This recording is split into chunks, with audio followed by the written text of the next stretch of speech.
please explain why you're saying that? We need to go to the post office so you can get your passport for our trip to Hawaii. Why would I need a passport? Hawaii is in the U.S. Why do I need a passport to go to Hawaii? The U.S. is strict about that. You have to have a passport. You can't just like go over like different country borders. Like you need to have a passport so we can fly. But baby, it's not a different country border. It's in the United States. Exactly. And we're gonna fly to the United States. You need to have a passport. Wait, baby, we are in the United States. We're in the United States. No, we're in New Mexico. Please tell me that you know that New Mexico is in the United States. New Mexico is Mexico. There's Mexico, and then you have New Mexico. It's the same thing as like you have New England and you have England. It's the same shit. You have like baby, the original and the new version of it. Explain this to me. Where is New England? In New England. Where is New England? North. Where is it located? North of us in England. New England is located in England? Yeah, there's a new part of England and there's England. Then there's Mexico, and New Mexico is like the new land of Mexico. What are you not understanding? I'm not understanding how you've made it this far in life without any issues. When you married me, you became a citizen. I was already a citizen. I was born here. You were born in New Mexico. Which is in the United States. No, it is not. It is a part of Mexico. It is part of Mexico. So I have dual citizenship. You do too, because I married you. You were born in New Mexico. Oh my gosh. What are you not comprehending there? I don't understand. Oh, I don't. Do you need to go back to school? I don't know what I need. I need something.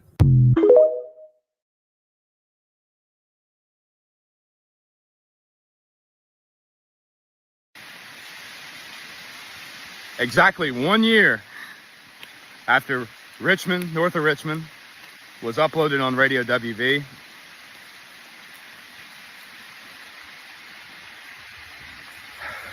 And I'm trying to grant myself the time to go on a nice walk and reflect back on my year and tell you what I'm thinking, tell you what I have planned for the future. I have a lot of things to talk about because I haven't been talking a lot lately. And so we're going to play catch up today. And I don't know how this video is going to end up because, as always, they're unscripted and they're chaotic. And I'm walking around in the woods in the middle of a hurricane. And so I don't see how anything could go wrong. I think we're in good shape. I wanted to show you real quick while we're here. This is where I filmed Cowboys and Sunset. And even with just a couple hours of rain so far, creeks are filling up. And I'd say in the next couple hours, even right here where I stand, will be completely underwater. The water line will go all the way up to there, all the way up to the top of this in just maybe the next couple hours. All right, so before we get into all the good, gossipy, juicy stuff, the most important thing that I want to tell you that I want to get across while you're still here watching is that I appreciate you. I'm almost through this tour this year. I have done it without a label. I've done it without any sponsors. I haven't taken a dime from anyone. You guys have made this possible. You guys have, by the Lord's will, you guys have really, truly changed my life forever. I never have to work again for the rest of my life. If I deleted all my social media accounts and I just wrote songs and uploaded them and I hid out here in the woods for the rest of my life, just the interest off the money I've made already would at least buy my groceries and keep my family comfortable. And that means a lot to me. That is the only financial goal I had, was just to be financially free. to not owe anything to a bank or to another man, to just have my land and a house with a roof that doesn't leak, and a place that I can grow a garden and raise a few cows and sheep and be alive and try to live my life the way my grandparents lived their lives. I despise this world, and I despise the way this world's headed. And I want to be out here away from it.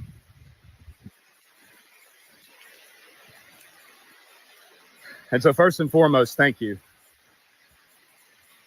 I thought about what I wanted to do now, because I don't really have to do anything at all. But the second that thought entered my mind, the one immediately after was that I am in debt. I'm in debt to you. You and I have built a relationship out of trust. You have counted on me to represent you, to try to be maybe one of the few normal voices that you have in this wicked world where everything is about control and power and manipulation. It's about keeping you distracted and angry and stupid.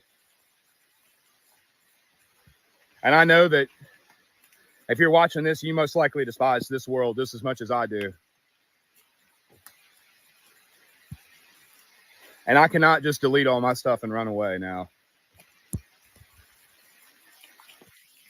This is only the beginning.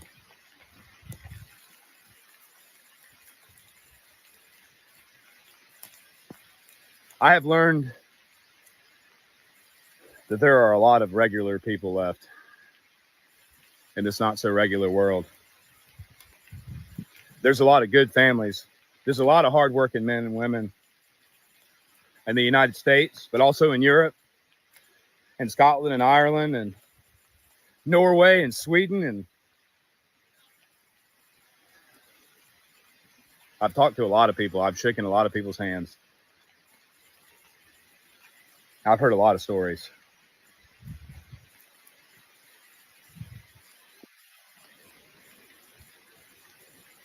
I've realized that the shitstorm that we have just entered in, maybe in the last 2 decades, the unsustainable deficit and the groceries going through the roof and the fuel prices going through the roof and the dollar being devalued, the over excessive printing of money,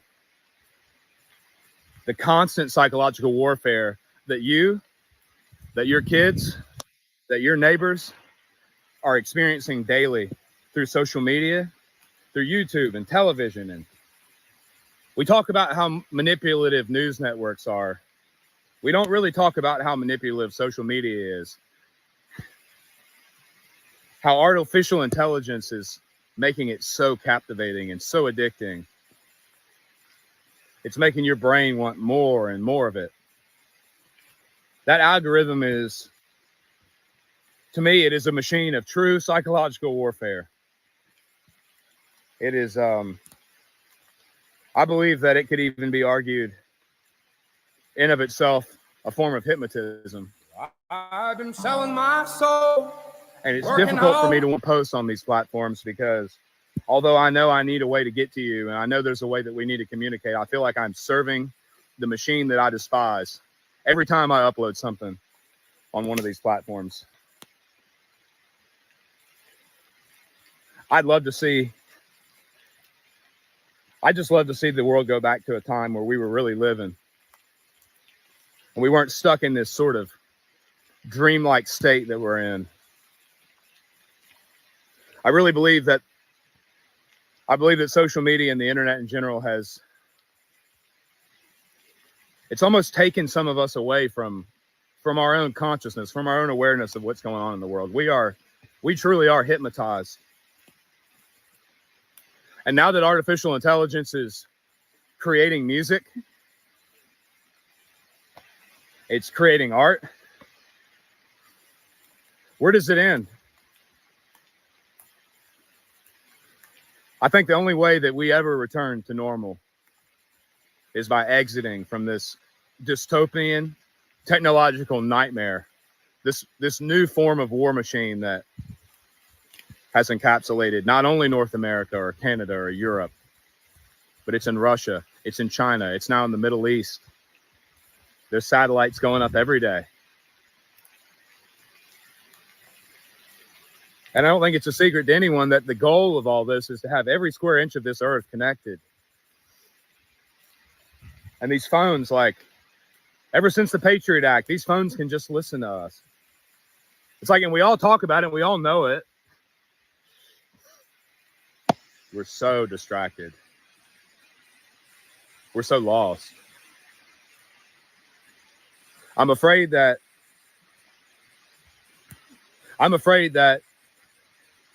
we don't realize just how far we've went. I believe that we may even truly now be in a free fall state. And some of us are starting to feel the pains of that. It's hard to keep up with bills. It's hard. You can't afford to buy a house anymore. You can't hardly afford to rent a house. Everything's expensive and it's poorly made. And just the tail end, the lower class, the lower middle class are starting to feel that pain more and more every year incrementally. But I believe we will hit it. We will finally hit the bottom of this free fall state. And those of us who are still comfortable and still complacent and still able to just sit around and ignore what's going on, it's going to start affecting those people directly too. And we will have no plan. We'll have no idea what's even going on. This hurricane reminded me when I was a kid, I can't remember which hurricane it was. It might have been Hurricane Isabel. We had a bad one that came through in like 2003 or 2004 through Virginia, and it was 2 days of the power being out. And I remember we went by the gas station to try to get gasoline for a generator, and there was literally people out fist fighting over a gas pump. Line wrapped all the way around the building. And I realized then that as a kid, or as probably a young teenager at that point, that our society is that fragile that we can go 2 days without gasoline and people are willing to fist fight at the pump over it. Imagine if you don't get groceries for a week, or if the power grid goes down for any period of time. And it's hard to have a conversation about that without sounding so conspiratorial or so like, oh, it's the endo days and the lizard people are coming and all that. I'm not saying any of that. I'm just saying the system is already so fragile, and now it's so expensive, and the food is so bad for you. And our public education system is such an embarrassment. It is a predetermined lesson plan on some Chromebook that is sent to whatever teacher, and there's really no teachers truly teaching anymore. It's like everything in our country sucks. And I think we've lost our pride in our country. We've lost our pride in our traditions. People don't grow gardens anymore. They don't raise their own animals.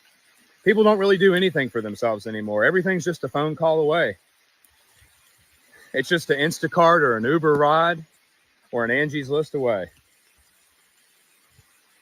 And so it's like, if we want to get away from food being bad for us and being expensive, if we're tired of paying so much in taxes, and if we're tired of living in this system where public education and college education manipulates our kids and turns them into kids who are confused and angry and bitter,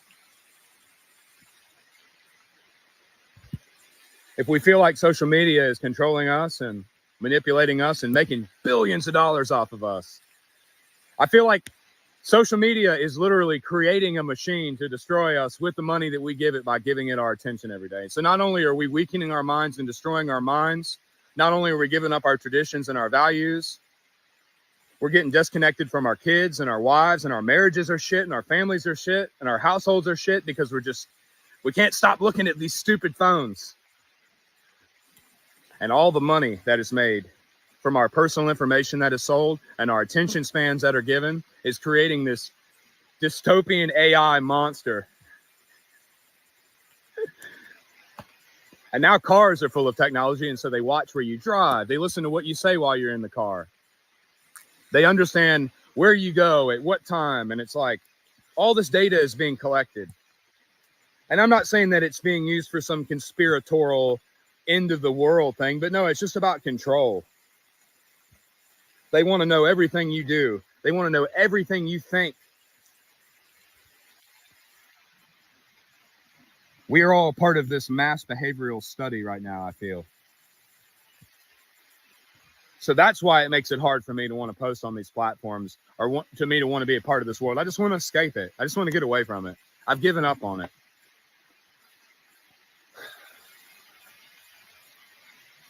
But I believe that just even in this community that has been built, there's enough good people that can all work with each other and network with each other enough. So maybe we at least have a fighting chance of not being stung so hard. And so I've taken the money that I've made from Richmond and I've started buying properties in West Virginia. I bought some abandoned farms in Virginia that I'm in the process of revitalizing. And I plan to turn these farms into places that people can go and learn how to can food, can learn how to raise animals. People who have just gotten out of rehab, vets with PTSD, people who are depressed and suicidal, they can come here and get reconnected with nature. They can learn how to exist outside of a system that's been sort of placed on us as a generation. And I hope that we can start going back to the old way. I don't think there's any current option that moves us forward that does not detriment all of us on a global level. And I would love to see this community of people who believe in this, the people here in the States, my friends in Europe who are being spit on. I met so many good people in Europe, and I talked to them about their government and about their way of life, and they are overtaxed. Their countries are just being run into the ground, and many of them want secession, and violence is not the solution here. It's not about violence. It's about independence. It's like we're all volunteering to be a part of this. We're all playing this game. Let's just stop playing it for a little while. Grow your own food. Raise a few of your own animals. You got a quarter acre in a neighborhood. You can raise meat birds in a chicken tractor, and you can eat good. You can at least cut 30 to 40% of your grocery bill down pretty minimally. And so I'm in the process of trying to at least start making these places where people can learn how to do that. And I just want to give people somewhere to go where they can live for a little bit.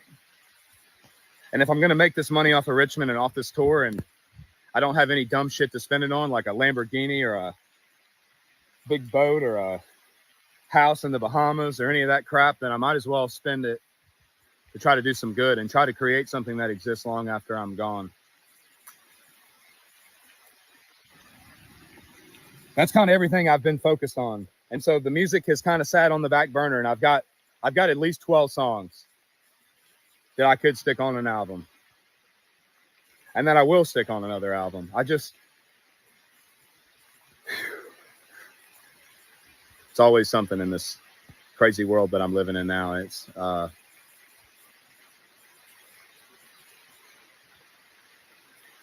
good to just be back here and be able to breathe a little bit and be able to figure out what my purpose in all this is. And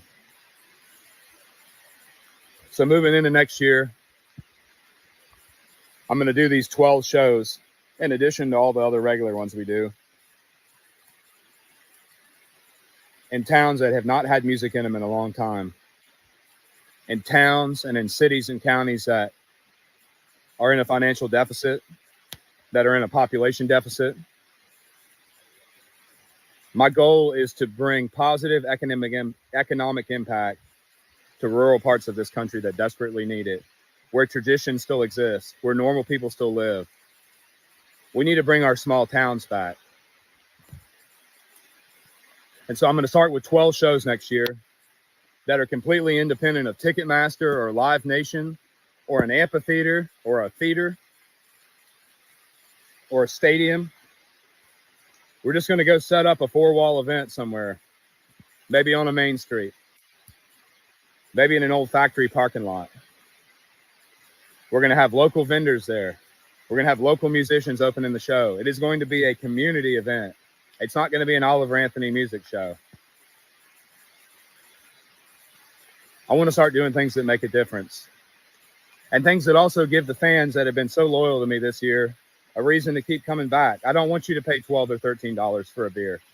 I don't want you to pay $20 to park. I don't want you to deal with some rent-a-cop asshole kicking you out of a show because you were dancing too much or singing too loud. These are all things that happen all the time. They drive me crazy. So if I'm going to keep doing this, if I'm going to make this music thing a long-term part of my life, I've got to start doing it my way, independent of Nashville, independent of the music industry. It's just got to be DIY. And so between the farm properties that can start helping people in the shows, that can start helping the rural communities out, it's ambitious thinking, but I'd like to find a way to connect the community that I have in Europe and Australia with the community that I have here in the States. And I'd like to find a way to get all of y'all introduced.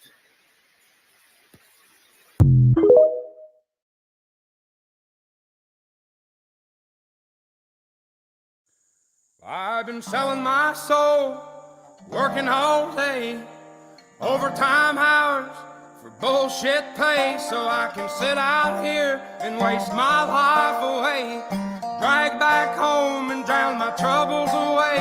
It's a damn shame what the world's gotten to for people like me, people like you. Wish I could just wake up and it not be true, but it is. Oh, it is living in the new world with an whole soul. These rich men north of Richmond, Lord knows they all just wanna have total control. Wanna know what you think, wanna know what you do, and they don't think you know, but I know that you do. 'Cause your dollar ain't shit, and it's taxed to no end. Cause the rich men, cause the rich men.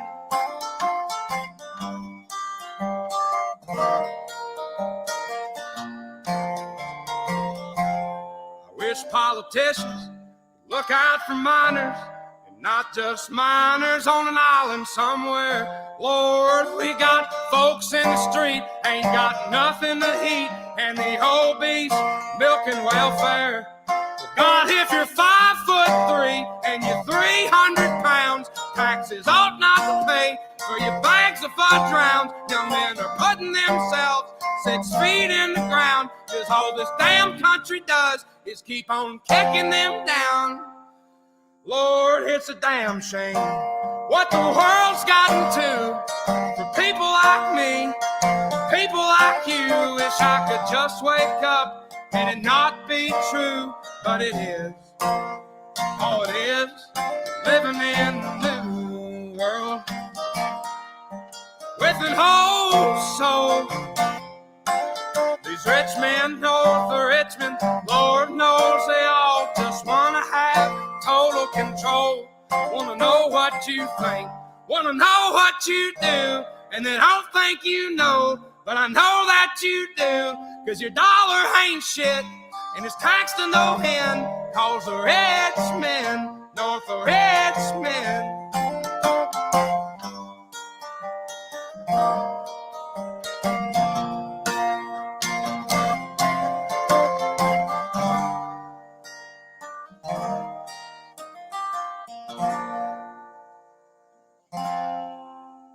I've been selling my soul, working all day, overtime hours for bullshit pay.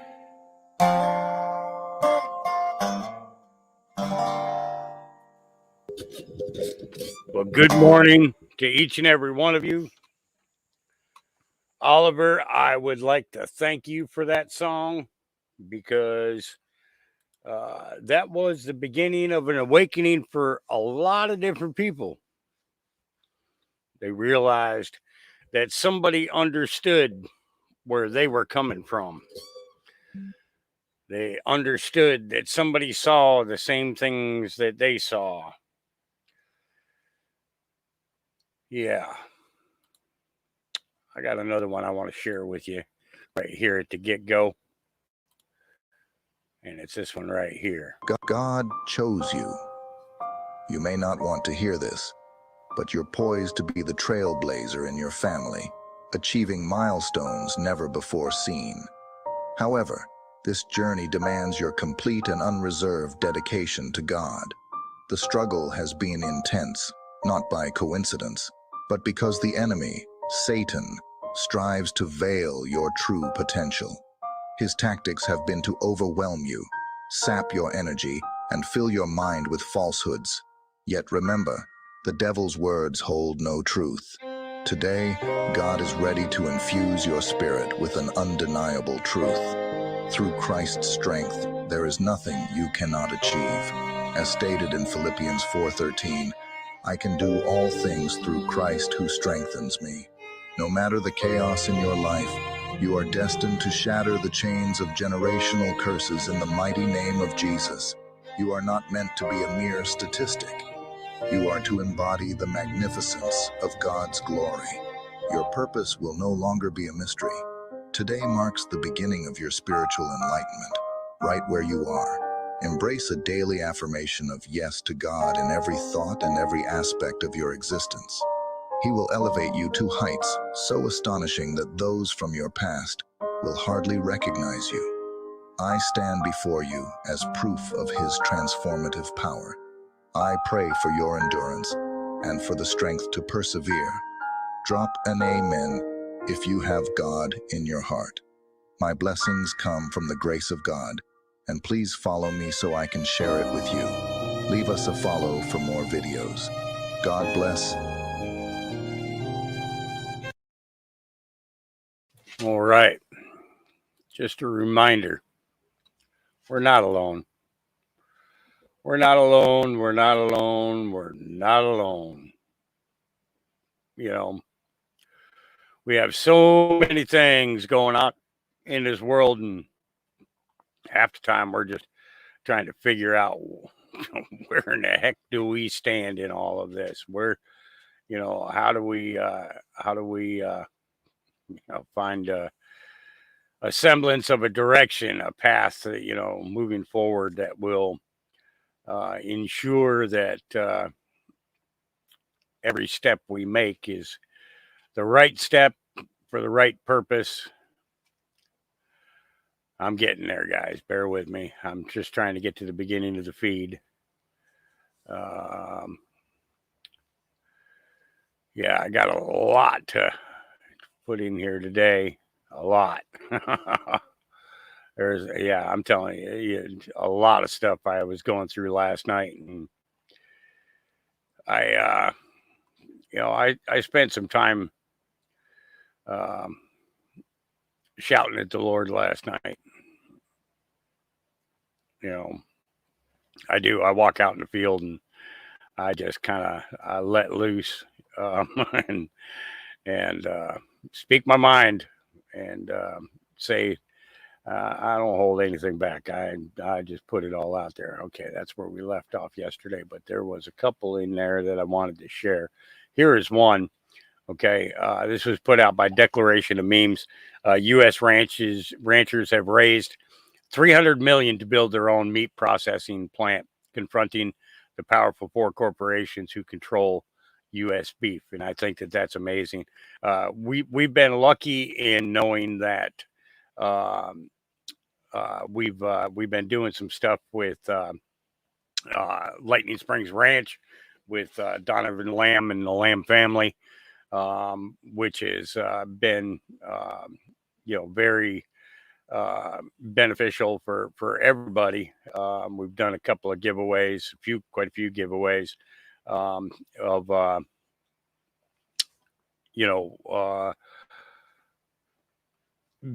meat packs that are beneficial. Okay, we're going to start right here. Oh, no, this is the one. Okay. So first off, I want to throw out to thank Donovan. Matter of fact, I did get an email from him a couple of days ago. They're getting ready to do they're selecting cows for the or cattle for the bulk beef, because some people had asked about quarter beef, half beef, stuff like that. So they're in the process of that. So if you're signed up for the newsletter from Lightning Springs Ranch, make sure that you check out what Donovan posted or sent out this morning. We appreciate the Lamb family and the contributions that they've done for the community. They started a community locker, which is basically a bunch of us have donated to the community locker. What's great is that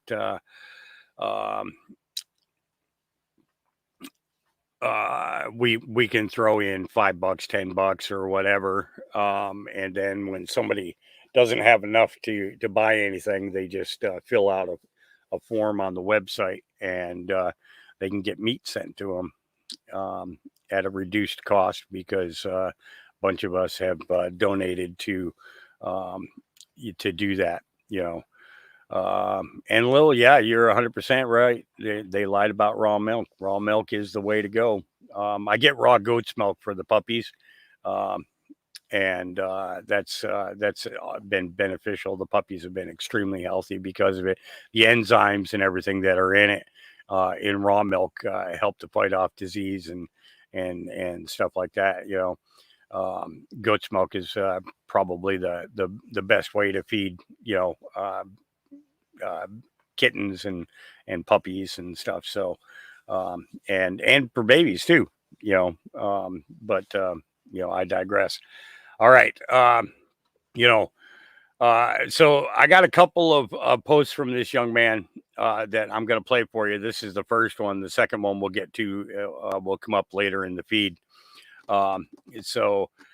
Alex Stone says, someone just came to me and offered me $120,000 to no longer post on X. Oh, boy.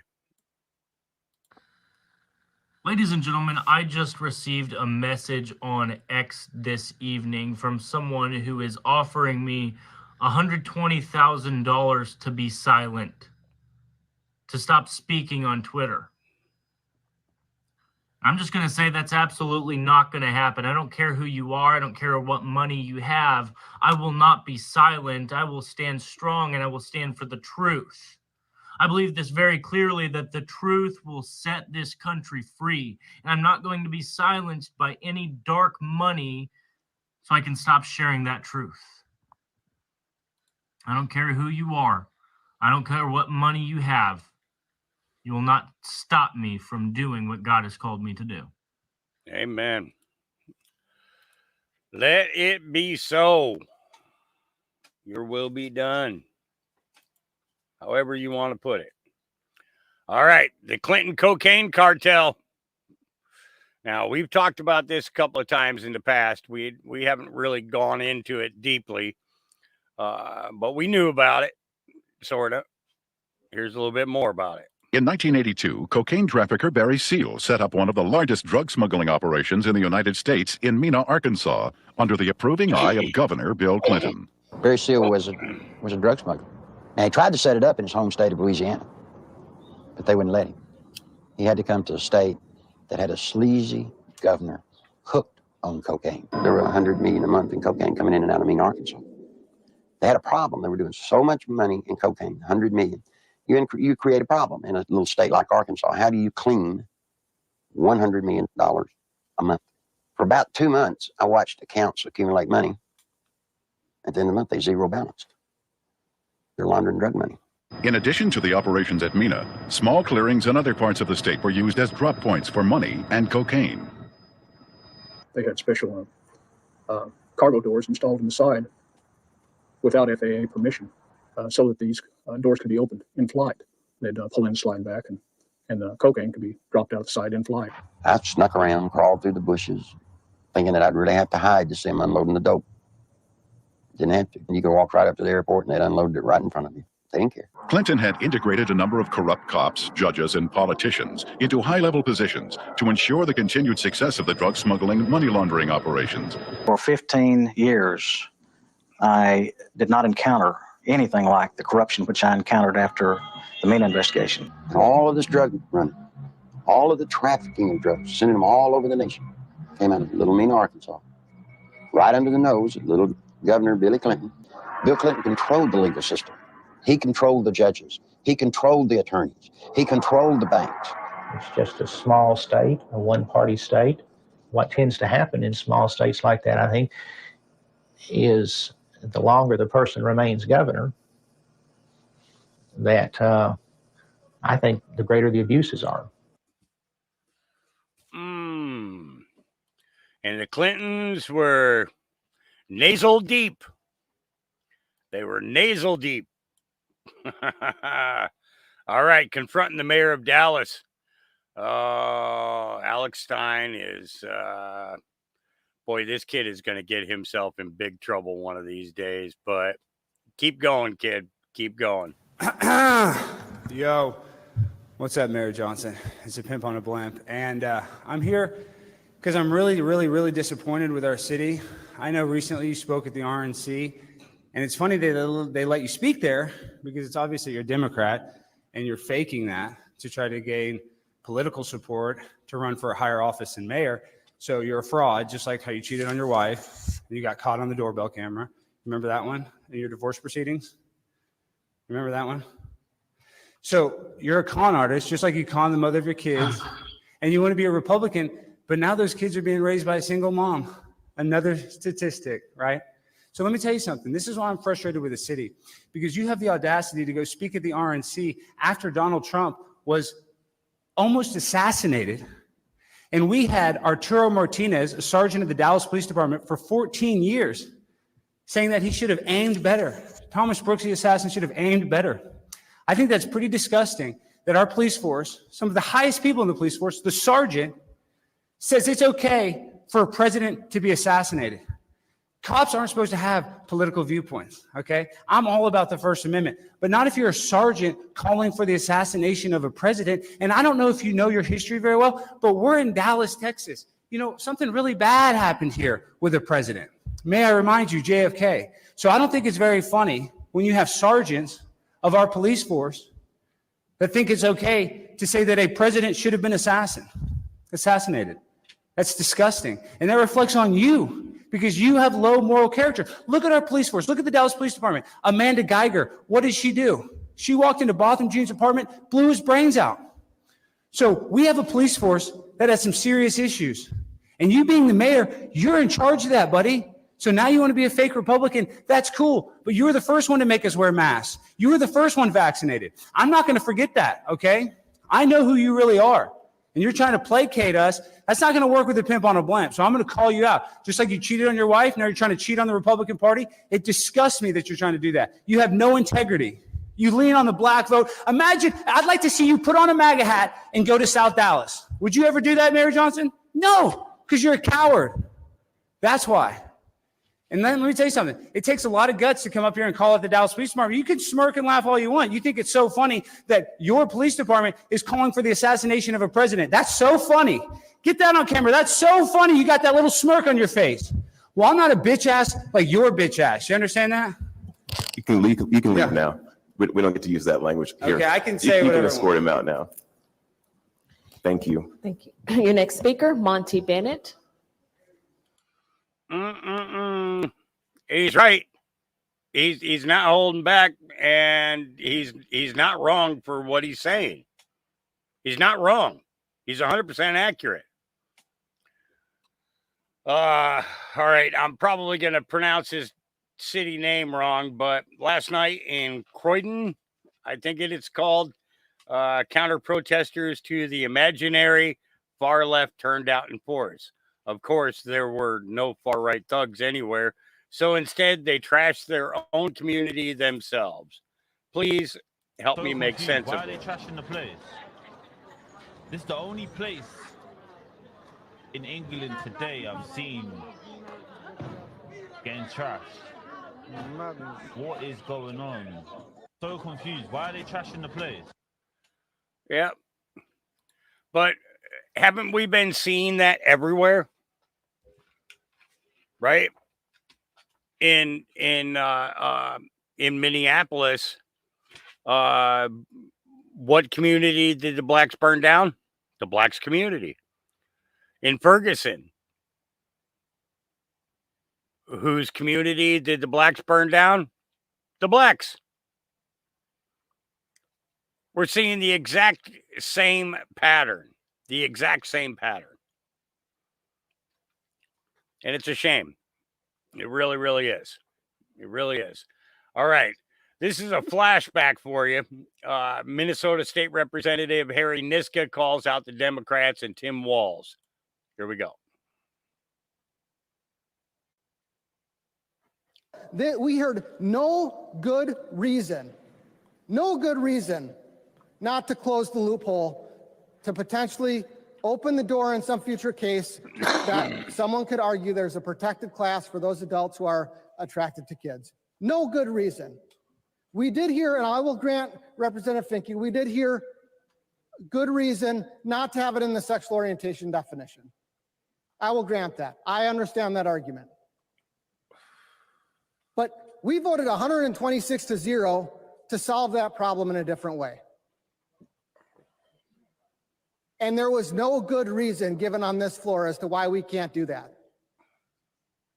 What we heard, what we know, is that there are some, maybe in the administration, maybe in the other chamber, who have put ideological blinders on and are convinced or refuse to acknowledge the possibility that they're creating a problem with this bill without that protective language in the bill. But we've tried to work on maybe another solution. And again, that is whether it's resistance in the administration or in the other body, that's something that this ruling Democrat trifecta refuses to do. It's irresponsible. It's reckless. It's dangerous for the future of Minnesota. Yeah. So, and it's basically for approve, and he calls out Democrats and Tim Walz for approving a bill amendment that could potentially allow pedophilia to be classified as a sexual orientation. These guys need to go to prison. Sexual orientation means to whom someone is or is perceived as being emotionally, physically, or sexually attracted to based on sex or gender identity. A person may be attracted to men, women, both, neither, or to people who are gender queer, androgynous, or have other gender identities. Yeah. Sick people with sick things going through their minds. All right, here's Governor Kristi Noem ripping Tim Walz. Here we go. Kamala Harris has decided who's going to be her vice presidential pick. And y'all got elected at the same time. You, South Dakota, him, in Minnesota. What do we need to know about Walz? Well, he's a radical. I served with him in Congress for several years, too, and then we both ran as governor at the same time. But it was interesting how different decisions impacted the people in our states differently. You know, if you remember, he shut down his state. He mandated masks and vaccines. He attacked me for hosting the Sturgis motorcycle bike rally. He said he would have absolutely not held it. And he said that this place was spreading COVID and was something that America shouldn't give place to. This is an outdoor event. It is an outdoor event. And people, what I love about Sturgis is these people here love their freedom. And they understand that government shouldn't take it away. Governor Walz took away the freedom of his people. In fact, thousands of people have moved to South Dakota from Minnesota to get away from his policies. What about law and order? We think about what happened during the Summer of The Love. riots started under his watch in Minnesota, and he called the surrounding governors and asked for help because he waited too long. He didn't take decisive action. He didn't support his cops, and he had a mess on his hands. And when he panicked, he called us for help to bring law and order back to his streets. And that's what I think is remarkable, is he's not a decision maker. And at the end of the day, when he promised his law enforcement more resources, he didn't follow through. Instead, he supported BLM and he supported those that were perpetuating violence on his streets. And if you look at Minneapolis today, it is not the same. I don't know if it'll ever be the same. A lot of those. Mm-hmm. Yep. It will never be the same. All right. Into Thin Air says, oh my God, they really did fake it. Kamala Harris images from here, from her rally, are showing up as AI altered pictures. So here we go. Here's the photograph. And Here's the submission. 92% artificial, 8% human. Yep. They're playing a big fake game. So Rob Smith, he says, when my unit in the 4th Infantry Division was notified of deployment to Iraq, I answered the call. The man Democrats want to be vice president abandoned his unit because he was and is a coward. This is a photo of me not being Tim Walz. You gotta love it. Let's see.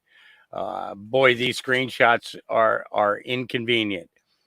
Tim Awal's daughter tweeted to BLM rioters that National Guard troops would not be present in certain areas. Isn't this aiding and abetting an insurrection or rebellion?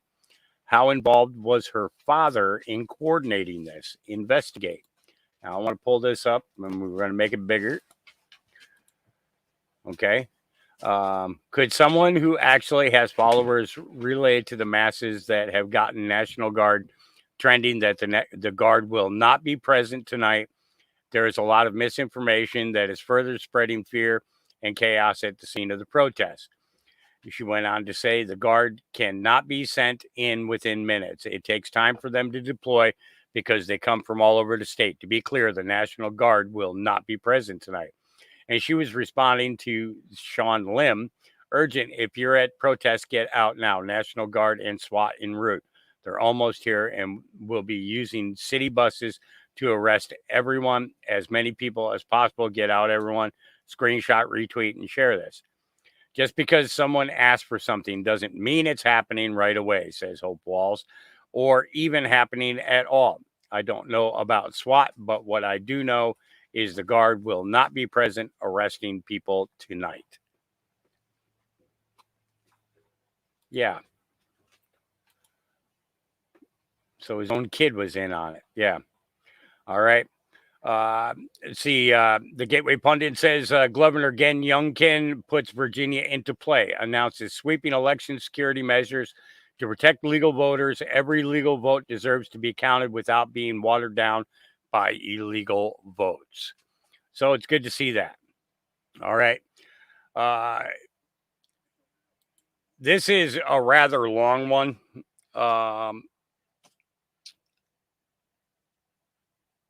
You know, I'm going to go ahead and play this whole thing. So yes, it is Elon Musk. Here's what Keir Starmer doesn't want you to know from the brave Maggie Oliver, UK, who was blocked every time she tried to save those kids. They have blood on their hands. The world needs to know. So let's take a listen to what this woman has to say. I saw 100 men who had abused dozens of children. A fetus had been found from a little girl who had been just 13 when she was made pregnant. She had the mental capacity of a younger child. I would have punched somebody. I was incandescent with rage. I was angry. I was incredulous. I couldn't believe what I was seeing. There were 99% British Pakistani Muslim men. Nobody would speak about that. It was a very uncomfortable truth. I don't care if it's Jeffrey Epstein or Harvey Weinstein. If you cared about victims, you would not have allowed this to happen on your watch. It terrified me, actually. You've saved their lives. I was going to speak out. I was not going to be silenced. Are there right now British Pakistani gangs exploiting children? Tell me a little bit, just for those who don't know, about your backgrounds and the Rochdale gangs. How long have you got? We've got an hour. I just always describe myself as an ordinary woman. You know, I've got 4 kids. I was married. I joined the police when I was 41.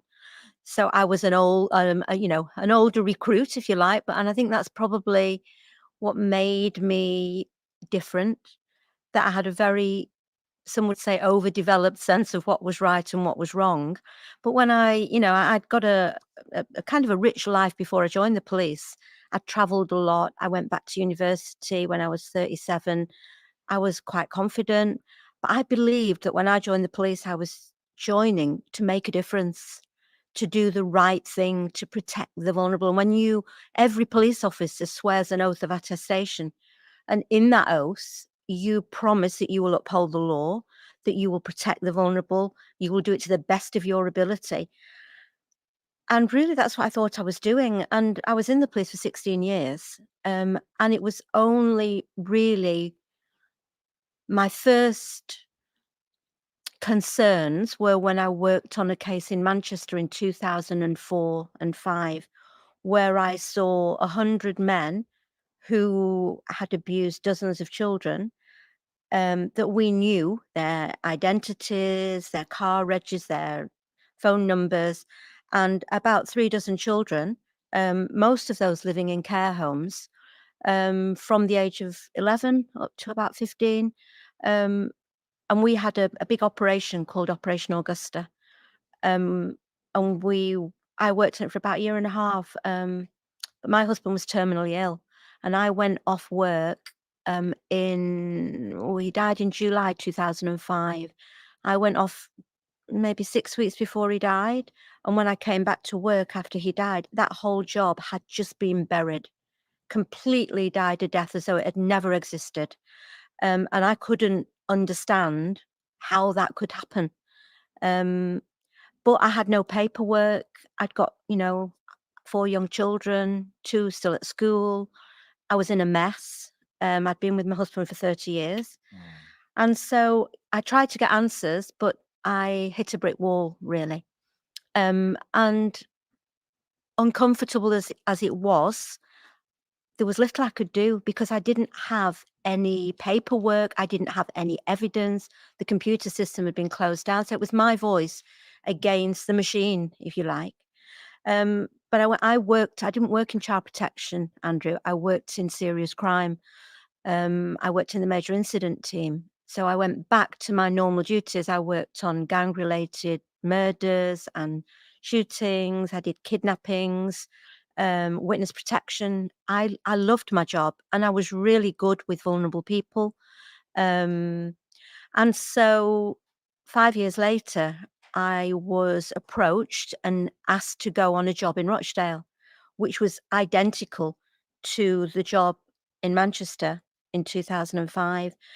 And the drama Three Girls kind of covers this a little bit, but I told them I wasn't interested. Yeah, I wasn't putting myself through that again, where That's the BBC drama for that Yeah, people outside of Britain might not know sorry. it. Yeah, there Three was Girls. a BBC drama ultimately commissioned that we won 6 BAFTAs. I think it's back on iPlayer now. You can watch it again. You were played. I was played by Leslie Sharp. Yeah.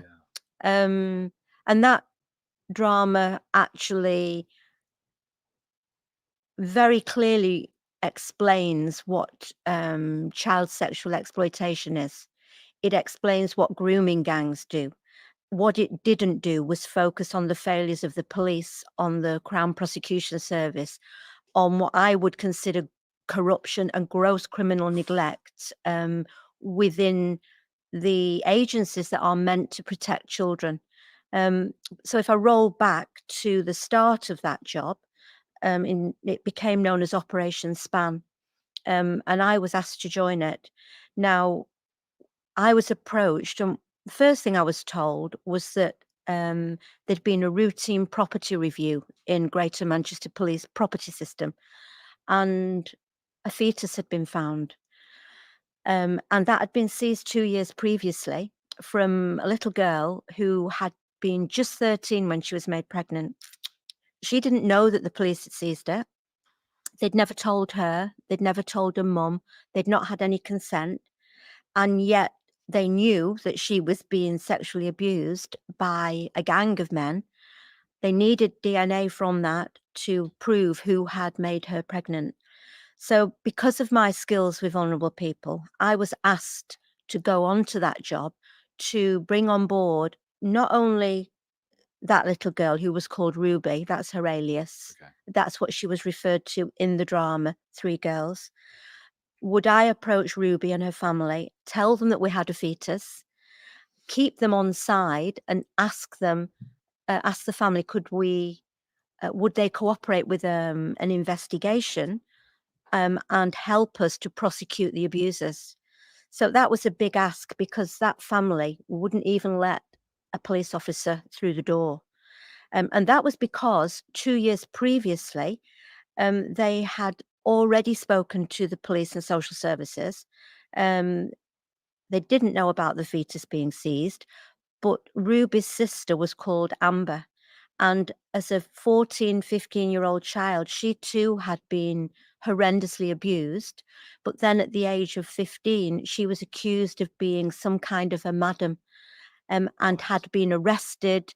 Nothing had come of it, but it had terrified her. And I was asked to also gain her trust and ask her whether she would support a police prosecution.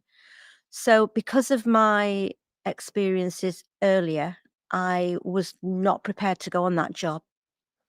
But I was given cast iron guarantees that if I brought these kids on board, that there would not be a repeat of Operation Augusta, that they would be supported right the way through to court, and that I would be allowed to support them. And alongside that, I was given official policy documents documenting those promises. In relation to Amber, also the top lawyer in the Crown Prosecution Service had assessed why she'd been arrested. It took 2 months, actually.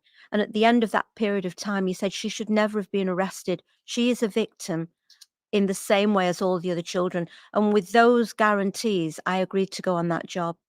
Is it worth mentioning at this point that I believe it was that these gangs were 99% British Pakistani?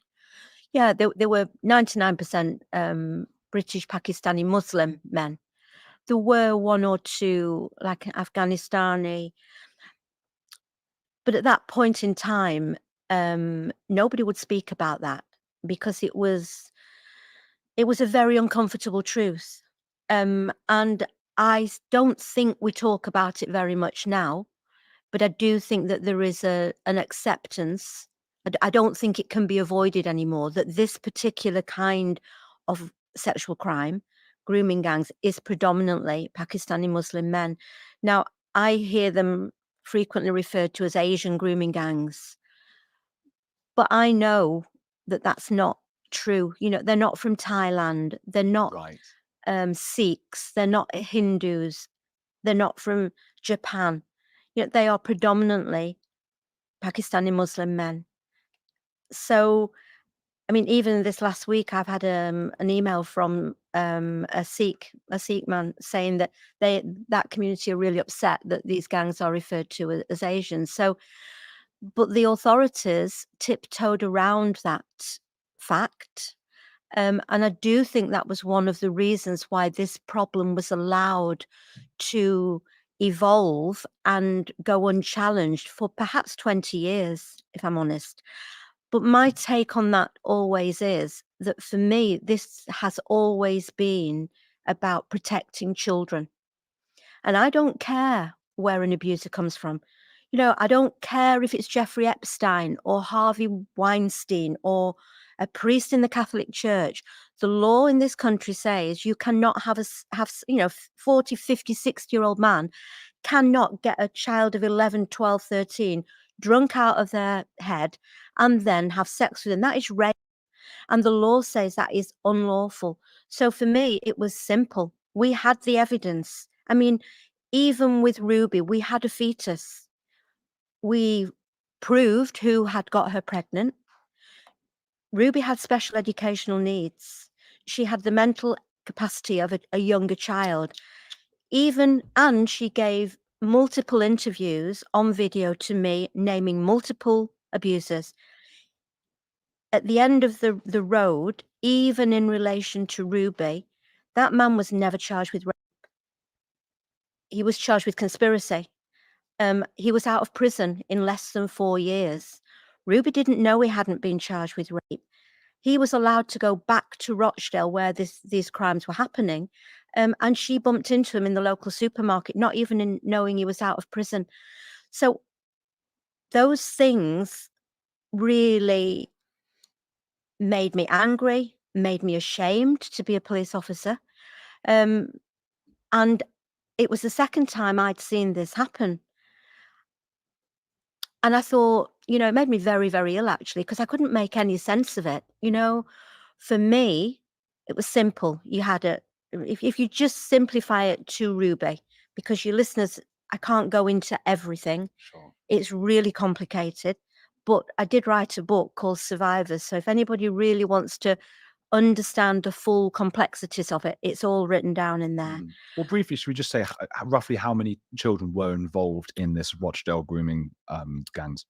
Countless. But 2 weeks ago, there was an independent report published, which has taken 12 years to come out. I've worked with an independent review team for 6 years.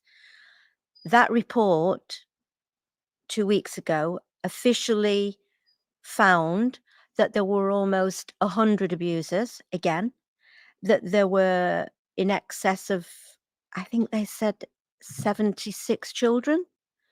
And yet, eventually, there was a trial built around one child. That, for me, is not justice. We had the evidence. We had the children. The official findings of that report was that Greater Manchester Police were not prepared to put resources into that investigation. And that was the same reasoning that was given about the 2005 job in the official report that reported in 2020. So both of those reports I could have written 15, 20 years ago. Well, 15 years and 12 years ago, because there is nothing in those reports that I wasn't saying at the time. And in relation to the Rochdale case, my final day on that job, it was on a Friday afternoon. There was a meeting. The first time the barrister had been in to see us, I wasn't invited into that meeting. Now, Amber had, as I say, had just identified 10 of the first 12 of her abusers. She had put her life on the line for 8 months. We were delivering precisely what senior officers at Greater Manchester Police had asked me to do. And they came out of that meeting, and I was told by a colleague, have they said anything to you, Maggie? No. Right. Well, they're not going to use Amber anymore. Now, this was the second time I'd heard it, and this time I'd been given cast iron guarantees that if these kids told me and told the police what had happened to them, that they would be supported all the way through to trial. And here I am being told again, we've changed our mind. And I literally picked my bag up because I would have punched somebody. I was incandescent with rage. I was angry. I was incredulous. I couldn't believe what I was seeing. And I walked off that job and I never went back on it. Now, in relation to Amber, bear in mind the top lawyer in the CPS had decided that she was a victim. Even though she'd been arrested, before we were allowed to even go anywhere near her, they had officially designated her a victim. I left that job. I sat at home trying to think, what am I going to do? Because at that point, I honestly believed it was a lazy officer who wasn't doing the job. I was just so naive. I really, really thought I never for one moment thought that the whole organization, that the whole of police in the UK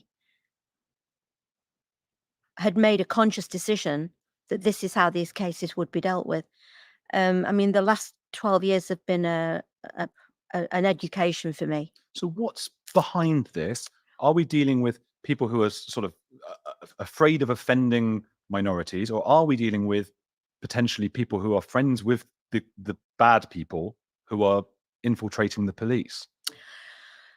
Both those two official reports have said that the police dropped both those jobs because they would not put resources into it. So it was money. So it's about prioritizing the resources within the police force. But I have no doubt that part of that was a judgment of these children, that they were from difficult backgrounds, that they were, I mean, how many times have you heard that these children were making a lifestyle choice, that they were complicit in their abuse? And my response to that is always, if this was the chief constable, or if it was Rishi Sunak's daughter, or, you know, the daughter of a wealthy individual, would the police still say that that child was making a lifestyle choice? And I would say absolutely not. But these children, I would say, were the most vulnerable in our country. You know, mostly on Augusta, those kids were all living in care homes. And I use that word care because that's how it's referred to. But those children are not cared for. They don't know love. They're not cared for. Nobody cares about them. And so when an abuser will target a vulnerable child, and they can spot vulnerability easily. They give that child attention. You know, they might take them out in a big car. They might buy them a pizza, a bit of jewelry, food. Those children initially feel important. They think that somebody cares about them. That is exploitation. And these gangs are so sophisticated because the authorities have never addressed it. So, you know, and in the Rochdale case, most of those children were living at home. But for instance, Ruby and Amber, their brother had been abused in the care home that Cyril Smith abused children in.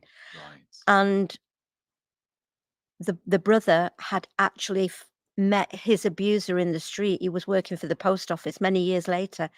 And then he took a drug overdose, and Amber actually found him dead on the couch. Mum had a nervous breakdown. There were 8 children. So they were like bringing themselves up. And it wasn't that they weren't cared for. They were living in a very difficult situation. And my take on it was, and still is, that the family should have been supported because they weren't bad people. They were just struggling. And the children were left to their own devices. So when somebody turns up and gives them some attention and a little bit of care, the children, you know, a 12-year-old child doesn't see that this is bad. Both of those children now can look back and they know full well. You know, when I'm with Ruby, because they're like my own children in many ways. I've, you know, been alongside them for 10, 12 years. When I talk to Ruby now, I mean, she's got children that are almost the age that she was when she was being raped. And she can't understand now how that could be allowed to happen. I can't understand it. But with Amber, they dropped her as a victim. And I went off the job. I couldn't make any sense of it. I spent about 6 weeks trying to decide what I was going to do. But ultimately, what was happening in the background, we had Hillsborough all over the telly, and families that had lost 30 years of their lives trying to fight for the truth to come out. For non-Brits, it's just that was a disaster at a soccer football stadium where people were crushed, and the police appeared to have covered up. They blamed the families. They said that the victims were drunk and they were fighting, and it was their own fault that they had been squashed to death. And the families never accepted that. And for 30 years, they fought for the truth. And the truth has come out. There were decisions made by police and the authorities where gates were opened, and that caused the stampede. That was all going on the TV back in 2011. And I'm sitting there in a real mess. Couldn't sleep. I couldn't eat. I couldn't make sense of, you know, here's a job that I'd given 16 years of my life to, that I thought was about protecting children. There's nothing more important to me. And yet here I am for the second time, seeing senior officers closing down a job where I knew again of dozens of men that were abusing children. And I've got 4 kids of my own, as I said. And I just thought, knowing the kind of person that I am, I always do my best. And I've got a very good sense of right and wrong. This wasn't about being a police officer. This was just so wrong that any decent human being who heard what was going on would think it was wrong. And from the police, for senior police officers, chief constables, to decide to close a job down when we had all the evidence we needed, for me was so wrong that if I didn't speak out about it, I was as bad as them. And I didn't want my kids to turn the telly on in 30 years' time when I'm not here and hear all about Rochdale and Operation Augusta and say, well, my mum worked on that. Why did she not say anything? So ultimately, I spoke to the boss on that job, and I told her what I thought was wrong. And she agreed with me. She said, I agree with what you're saying, but I was only a detective. Senior officers make decisions and you do as you're told. And if you can't do that, maybe you're in the wrong job. Now, I'd been struggling about what to do because I felt great loyalty to that officer because she was completely out of her depth. She'd been put on that job to run it. She didn't have a clue. She'd never run a serious investigation. She couldn't open the computer system. She was out of her depth, but she wasn't a bad person. But when she said that to me, I thought, you know what? My loyalties have to be to these children. If you know what is going on and you are not saying anything, then who else is going to? So that was when I made my mind up that I was going to speak out. I was not going to be silenced. And I started about a 15-month journey within the police. I was still a serving police officer, and I went to everybody. I went to the head of public protection.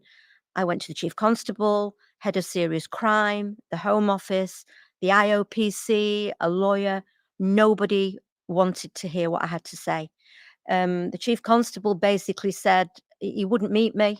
I did him a War and Peace email, same one I sent to the head of public protection.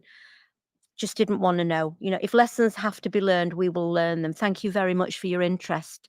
And the more I wrote to people, the more the penny began to drop. That whereas initially I thought they didn't know what was going on, I thought that I would shock them. When I said if the public knew what was going on here, the organization would be brought into disrepute. Do you know? I now know 100% that they all knew. I was the problem because I wouldn't be silenced. And the head of serious crime, when I was granted 10, 15 minutes of his time, he told me, I made it very clear that I was not going to be silenced, that if he didn't listen, if the police didn't act, I was going to go public. And he made it very clear that if I went public, you can go to prison. What you know is confidential. You only know it because you're a serving police officer. It's in writing. And so I was, it terrified me, actually.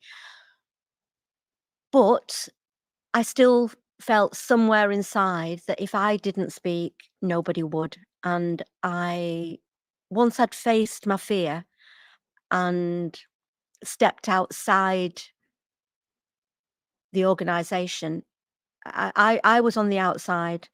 I was not going to be silenced. And I resigned in October 2012 and I went public. I spent 3 months putting a program together with File on 4. Just before I resigned, though, I was told, I don't know why I was told, but somebody told me in a document that was very confidential. I was made aware that not only had Amber been dropped as a victim, when the barrister who was leading the trial found out exactly what Amber had told me and what she had disclosed, it became very clear that the trial would not go ahead without her evidence. And anybody who understands the criminal justice system will know that in a court of law, in a trial, the only evidence that is admissible is either if you are a victim or a witness or you are an offender.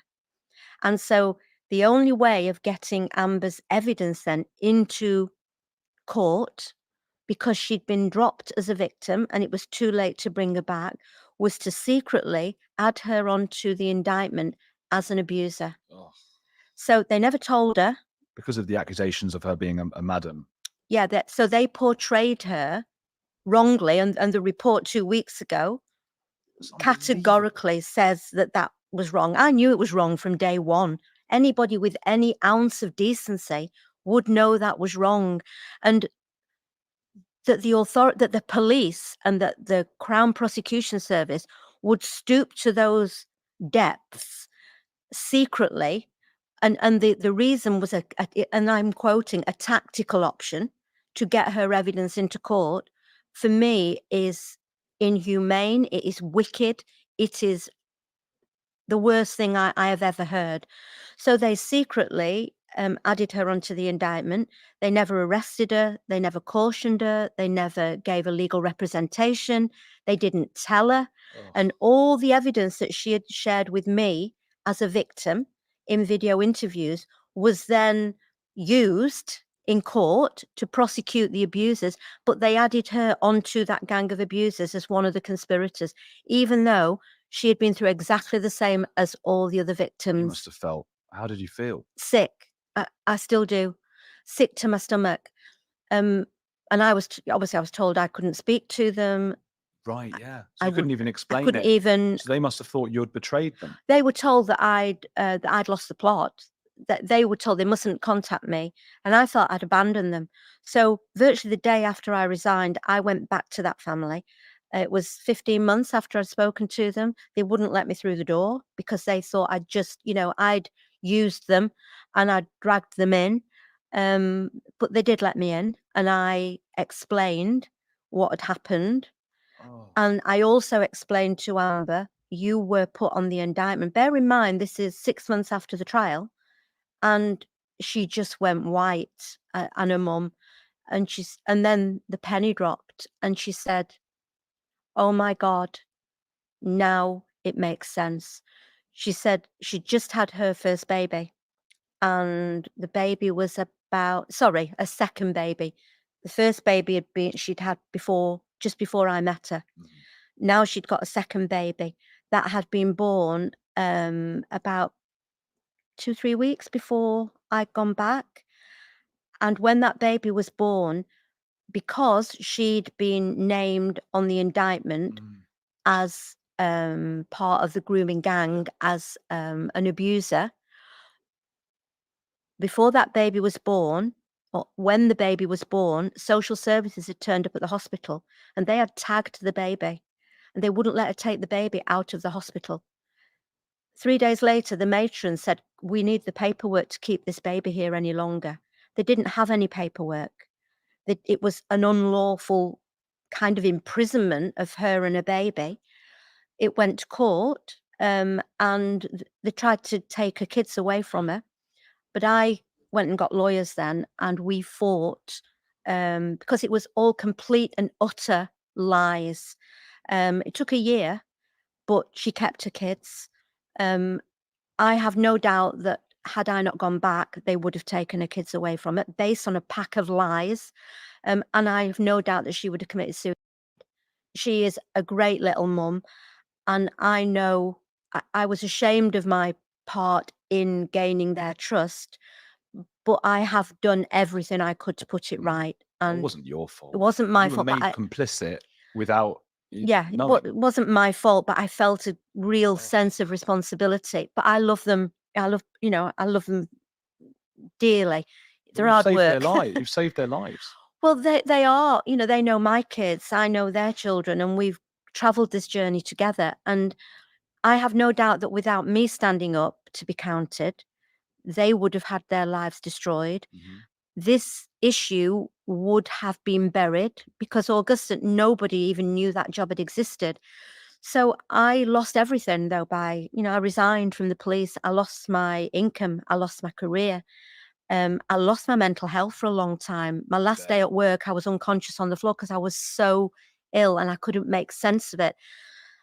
And I just wanted the truth to be told. So I did a documentary with File on 4, thinking that would be it. The girls actually took part in that documentary, but the subject kind of wouldn't leave me alone. It followed me. Yeah. And then the drama team approached me, and I ended up bringing on board everybody to make that drama. I was the program consultant. Then the drama is a drama, kind of doesn't tell the full truth. So I wrote a book because I wanted the facts to be there. Not just a drama. I wanted the facts there. And then I thought I was completely worn out. We were like 8 years after I'd resigned then. And I thought, you know, I can't do this on my own anymore. So I either walk away completely or I try and build a team that can carry on this legacy alongside me and then carry it on when I can't do it anymore. So I started my own charity, which was the Maggie Oliver Foundation. And that was in 2019. We've now helped over 4,000 survivors of abuse, and we are working on cases today with victims who are being failed today. The independent reviews, Andy Burnham, who's the Police and Crime Commissioner and the Mayor of Manchester, heard me spouting on the radio and on the TV after the drama. I'm sure he thought I was telling lies at the time, but he announced that there were going to be an independent review into the Manchester case and the Rochdale case. Both of those have officially concluded that I was telling the truth. Every single word I've said is the truth. Vindicated. I'm vindicated. And Amazing. more than that, the world knows it's the truth. And although last week there was a press conference when that report was published, and if anybody wants to go on to my, say, Twitter, it's Maggie Oliver UK. I've shared that press conference, and I heard the new chief constable saying, his words were, "As surely as night follows day, this wouldn't happen today." Well, I stood up and I said, it absolutely is happening today. And I'd been approached in the last month by an officer who is now resigned, who could have been me 10 years ago.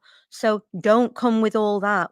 This is going on. Overconfidence every time that they have. It's just pretending it's in the past. And my argument is, this isn't about the past. And unless you're honest about what is going on, from the foundation, we are taking cases to throughout the whole country. We're a national charity about police failures, about where victims are being fobbed off, about where they're being criminalized, where they're being arrested and silenced. We are a real voice for change, but it's based on current practices and multiple victims who, I've been saying, because everybody in the UK has seen this drama, Mr. Bates against the post office. Yes, yeah. I could be Mr. Bates. Because in the foundation, we are pulling together all these voices of isolated victims who are being treated in the same way. We are spotting patterns and failures. And I've got no axe to grind except do your job properly. Yeah. Your job is to uphold the law. If you have a victim comes to you who has been raped on a daily basis, and I don't just mean grooming gangs, I mean victims of any kind of sexual crime. So violence against women and girls, an individual rape, a young man being abused. We only deal with sexual crime, but so many are getting a horrific service from a system which is completely broken. The complaint system is unfit for purpose. It is not independent. Well, let me ask you, I've heard quite a lot that it's been said that they didn't want to offend the British Pakistani community. Yeah. And that was a big, because I know you mentioned the budgets and things, they didn't want to spend the money on the operations, but do you think that was an issue that they didn't want to offend? I do think the ethnicity of the offenders, definitely back in 2005. And also when I first started out, I couldn't refer to these abusers as Pakistani Muslim men. I remember going on the Today program with John Humphreys and really pushing the buttons or the boundaries, because it's the truth. It is the truth. But as I've said, that was definitely a big part of why the authorities tiptoed around it. I also believe that it is, as I've said, because these children were seen as an underclass, that they didn't matter, that who was going to, challenge the system, who's going to, fight for these kids. And if they did, they're so easy to dismiss. This is a modern phenomenon whereby, this is just my opinion, but some people on the left have stopped caring about class and helping the working class. So they turned a blind eye to that, Yeah. and then started caring an inordinate amount about offending people, even if they might be abusers, Yeah. whatever. I had Yasmin Mohammed on the show yesterday. She's an ex-Muslim who had a torrid childhood and difficult upbringing. She's fantastic, a wonderful speaker. And I told her I was speaking to you, and she knows the case. She's Yeah. Canadian, but she knows Yeah. about the case. And she said to say to you, and I'm sure you know as well, like, this is going on in Pakistan. Yes. She said this is being brought straight over Yeah, here. it has. And those very men, she's not entirely sure about those particular men who were involved in that case in Rochdale, but often they will start there and they come over, and that's why it's so coordinated. Yeah. I think there is a culture in the police that turns a blind eye. But I also feel within the Pakistani Muslim community that are involved in this kind of abuse, there is an attitude that the children they're abusing don't matter, that they are up for it, that they are, they're not Muslim children, that they are seen as an underclass, and that there is a word for it. They're out and they're even in the trial, in the Rochdale trial, the main abuser was called Shabir Ahmed, or Daddy was his nickname. And even in the trial, he stood up and he blamed the children and the families for letting the children go out at night at 10 o'clock, 11 o'clock at night. Yeah. Well, Kafir, is that the word? yes, it is. Kafir. It is that they are now. There are good. There are good Pakistani Muslim people. Many. Yeah. What I want what I want to do is generate a conversation as to why does this happen, and without honesty about the fact that it is happening, and that it is so sophisticated now that the networks are really well developed. The children might be picked up in Rochdale, but they will be taken to Rotherham or Huddersfield or Birmingham, or it's all around the country. Why is that? And I would like to see the community itself begin to speak out very vocally that this is not acceptable. I mean, I'm no expert in religion. I'm not religious myself, but I do know that the Quran, depending on who you speak to, doesn't condone this. Mhm. But others will say that it does. We are a multicultural country. And for me, it's very simple. If anybody comes to this country, they're entitled to their own religion, but they are not entitled to bring things that they may get away with in other countries to this country. We all abide by the same laws in the UK. And harsh as it might sound, if you're not prepared to do that, you don't live here. If I go to a different country, I have to respect their laws and their rules. I know I spend quite a lot of time in Turkey, and they have different rules than we do here, but I would never expect to override their laws by taking what I have to, what I believe from here. Yeah. I saw a stat saying that although British Asians, and that's the word they've used, unfortunately, and you've pointed They out why always that's do. not right. It They should always be do. Pakistani Muslims. Yeah. But it's, British Asians make up 7% of the population, but 87% of convictions involving child exploitation involved British Asians. So, but they said, this was a commissioner report, you probably actually saw this at the Yeah. time, to dwell on this data would be irresponsible. And I categorically disagree with that. I would say that figure that you've said is actually double what it should be, because half of those people in that percentage are women. British Asian. Oh, yeah. Yeah. So you would halve that. So 3% of the population Yes. are British Asian men. Yes. And they are they make up responsible, 87%. at least 87%, because I know there was an organization, the Quilliam Foundation, I think it was. But those you have to halve those. Wow. And the authorities have never collected ethnicity of the offenders. And in the foundation, we now do. But we're not a national statistical authority. But I would argue that the statistics are not collected because they would very clearly prove what you've just said. What I would say, and I always say it, that we are the vast majority of people in this country are white British people. And I am not saying, and a great deal of the abuse in this country is carried out often within the family.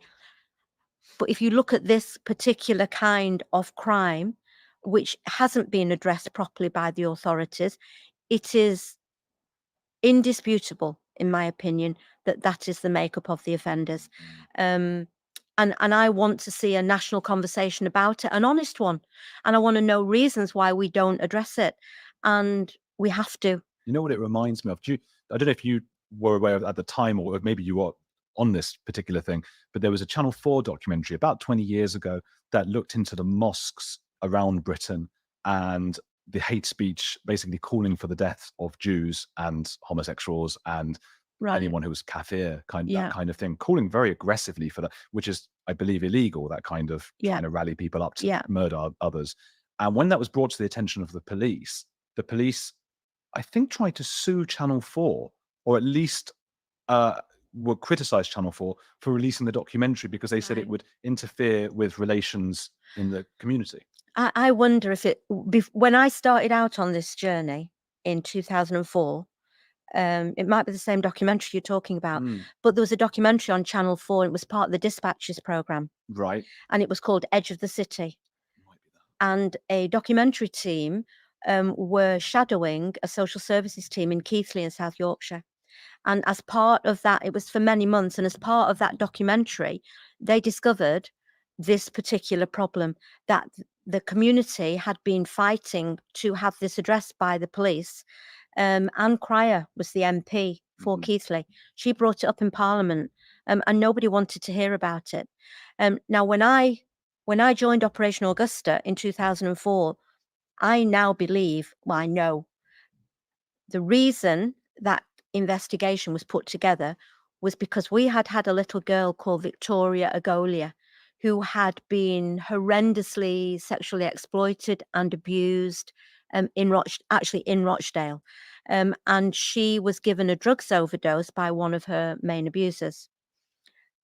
At exactly the time that death occurred, that documentary, Edge of the City, was due to go out, to be transmitted. And it was also when the elections were going on. And so the police, I think it was the police, applied to have that episode held back because they feared it would cause racial tension and riots. So that episode was held back, or that program was held back.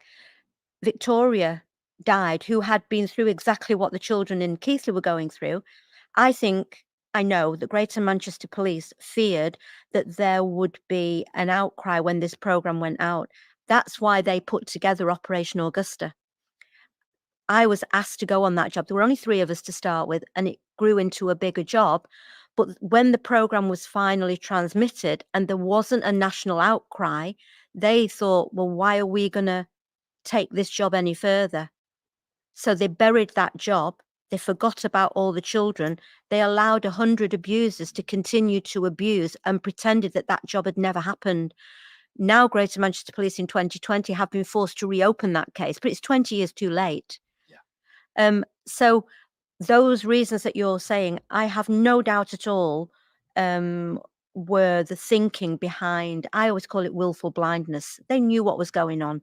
They chose to do nothing for the reasons you said, but also why put money into these cases when we really don't want to know what's going on? Let's pretend it doesn't happen. But the losers were the kids. Yeah. And the men that were abusing still were allowed to continue to abuse for 15 years. God knows how many other kids they abused. So we need a national conversation. Also in 2008, I am told, it was actually the former chief prosecutor who said that in 2008, the government sent a circular around to all the CPS offices saying that these kind of crimes must not be investigated by the police. So there are all these reasons threading into it. So for me to be heard has been the biggest battle of my life. I was speaking the truth, and now I think that truth is accepted throughout the country. to the point that people don't really talk about it anymore because people know that that is the truth. Are there right now, in and around Britain, are there right now British Pakistani gangs exploiting children?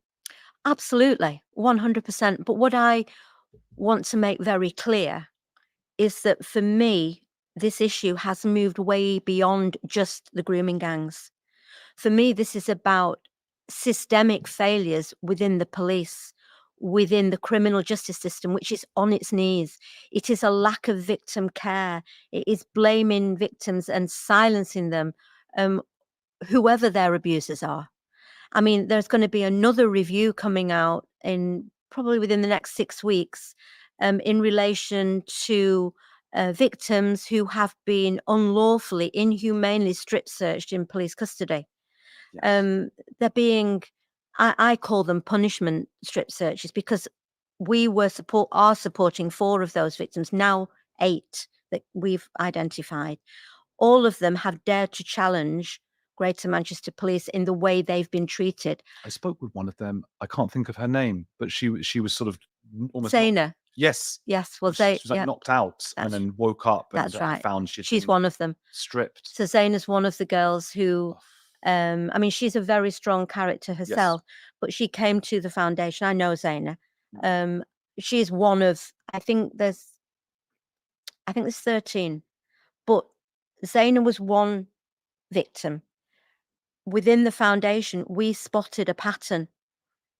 And so we actually took it to Sky, and Sky did a really good, thorough piece covering 4 of those victims, that we are fighting for 3 of them. Zaina's kind of fighting her own battle, but she's still, we were messaging last week, but many victims don't feel strong enough to take the system on.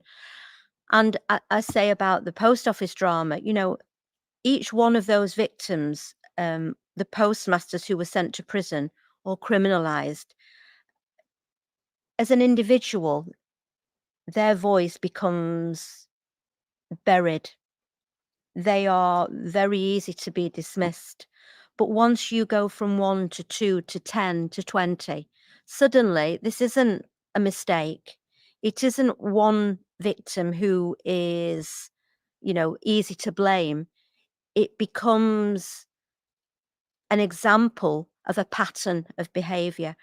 And that's the value of the Maggie Oliver Foundation, that we are able to plot the patterns.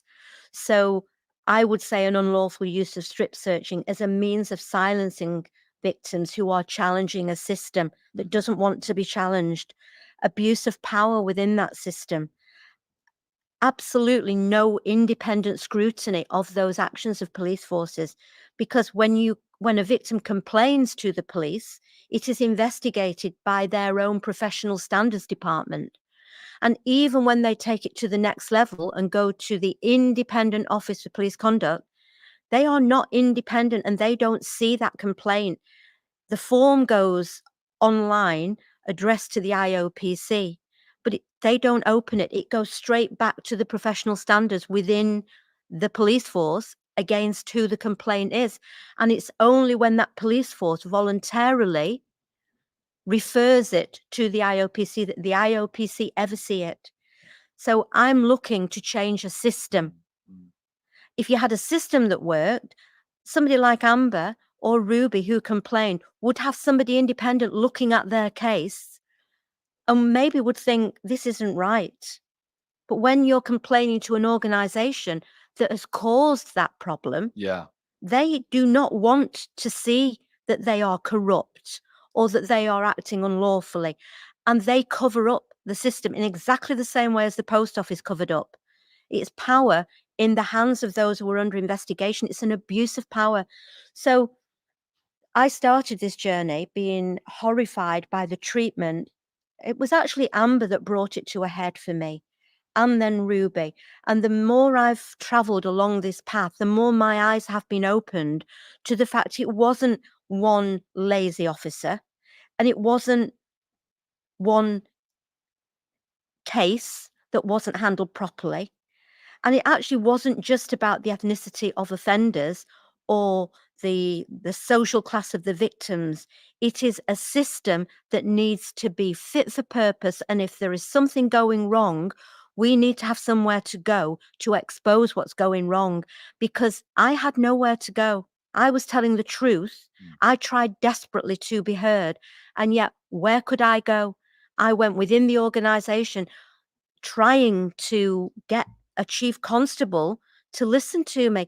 And you know what he said? When I went public, he went on national TV and radio. He knew what I was saying was true. And yet he said I was a woman who became too emotionally involved. I had been bereaved. I had lost the plot. He'd met me on many occasions. To this day, he's never met me once. But I had nowhere to go. He was a liar. His name was Peter Fahey. He is now Sir Peter Fahey. And he's a victim's advocate in the media. And I'm sorry, he should be in prison.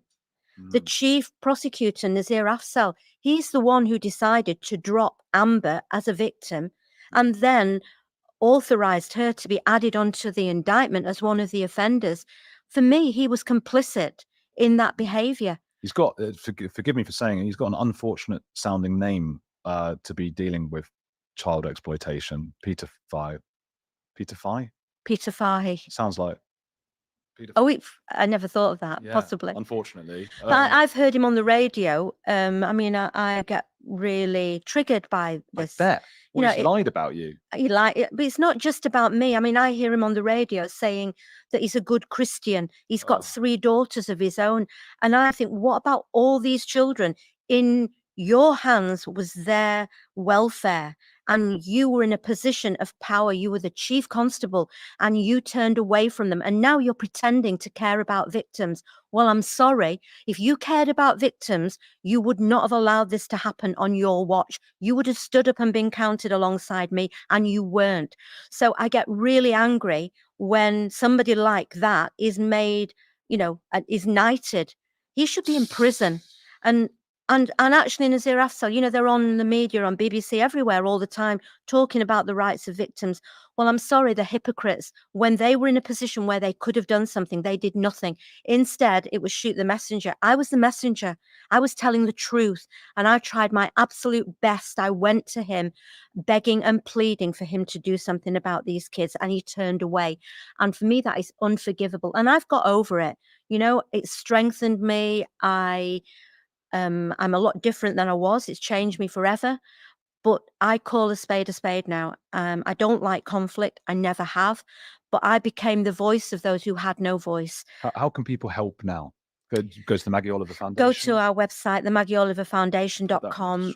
If they're doing, yes, please. If they're looking for a charity to support, we exist purely on public donations and trust funding. We get not a penny from the state, because I want to be able to speak the truth, not have it connected to, saying the right thing, or we're not going to give you your funding. If we fall apart and we're not able to operate anymore, then so be it. But now I've gone from me, I've got 5 members of staff, 30 volunteer ambassadors. We've got 40 people in our team now. Amazing. And we are building an army. So please support us.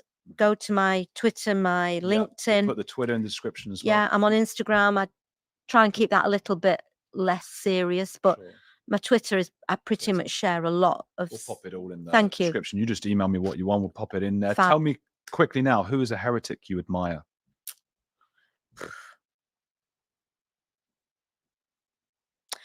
I don't know whether I would call her a heretic.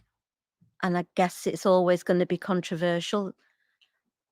But my inspiration in many ways has been Princess Diana. I can identify with her, that the establishment tried to destroy her. They tried to write her off as a woman who got mental health problems. And I think that she was treated really badly. She was really little more than a child. I believe she absolutely idolized Prince Charles, but I think she was, chosen to give birth to children, and then she was cast aside. But I think that the country saw that she'd risen above that, and she did a lot of good things. And so for me, I guess it would be Princess Diana. Oh. I don't know if she's a heretic, Sure. but she definitely is. Was inspirational for me, and set herself against. She was set against the establishment, and they tried to destroy her, and yet she rose above it and recreated what I felt was a good person. So I guess that's who I would choose. Please do help Maggie. Go to the Maggie Oliver Foundation. We'll put the links below and to her social media. Keep watching this channel. We'll have something very interesting right here for you. Stay watching.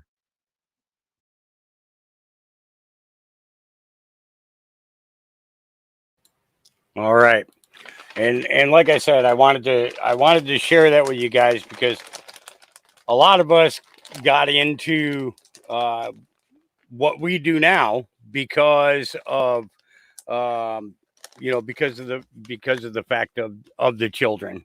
That's what we awakened to the most, was in regards to the children, and what is going to unite everyone worldwide: the children. That's what's going to bring everybody together, the children. So stories like this cannot be ignored. They must be moved to the forefront, and we must stand with them. Jesus said it'd be best, that you tie a millstone about your neck and cast yourself to the depths of the ocean than to lead one of my children astray. Because when stuff like this happens, the connection between Christ and the child is oftentimes severed.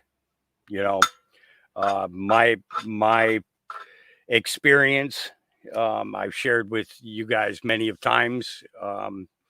I was raped and molested as a kid. Lived, unfortunately, a good part of my childhood in the control of the Department of Children and Youth Services, or CPS, whichever you want to call it. And when going forward and telling the social workers what was happening to me, the ones who placed me in these homes, it was ignored. When going to the police, it was ignored, except by one individual. His name was Trooper Michael Foley. He was a detective. He was the only one who tried to do something about it. The government of Connecticut, under Governor O'Neill, hid it, and ordered the state police to stand down their investigations, and to not pursue it. The Archdiocese in Hartford, Connecticut, that was the scope of the particular church, St. John Fisher's Church in Marlborough, Connecticut, was under the diocese of the Hartford main office there, whatever you call it. And the victims are blamed. The victims are blamed. Or you're threatened that you won't get to heaven because you're not doing what God wants you to do. And that it's okay because here's a prime example for you, for a reason for a kid to turn around and hate Christ is because we were told that even Jesus did this. Kind of thing. And it was sick. It was evil. What they did to me and countless other children in the state of Connecticut was beyond egregious. You know, so you know, having this conversation with people is oftentimes not a conducive conversation in the beginning. But as more and more things come out about this stuff, people will realize that they made a mistake in not listening, and then effectively step up to help change things. And the only way that we can do it is uniting. That's how children win. When we adults win. And understand that as a victim, you've only got two options with your life. You either become a warrior against these people committing the crimes, or you join them and you become a predator. Those are the only two. Because it happened to you, you know, it should be okay for you to do it to somebody else. You know, that's the mentality that that you grow with. Or you become the warrior that says, I'm going to take down every one of these son of a bitches that I possibly can turn out to, you know, that I can find. You know, we see, you know, we see this regularly. You know, the exposure of pedophiles and their abuses are destructive to all of our communities, no matter where we are. So it is our obligation, our responsibility to, you know, to do something, you know. And I'm going to I'm going to drop the I link. saw 100 men. I'm going to drop the link for that video. And I'm going to ask that those of you that are on Facebook or Gab or any other platform, please drop that interview there. Please drop that interview over there, and share it. You know, start a conversation. Start a conversation. You know, we have a lot of people from the UK in our chat.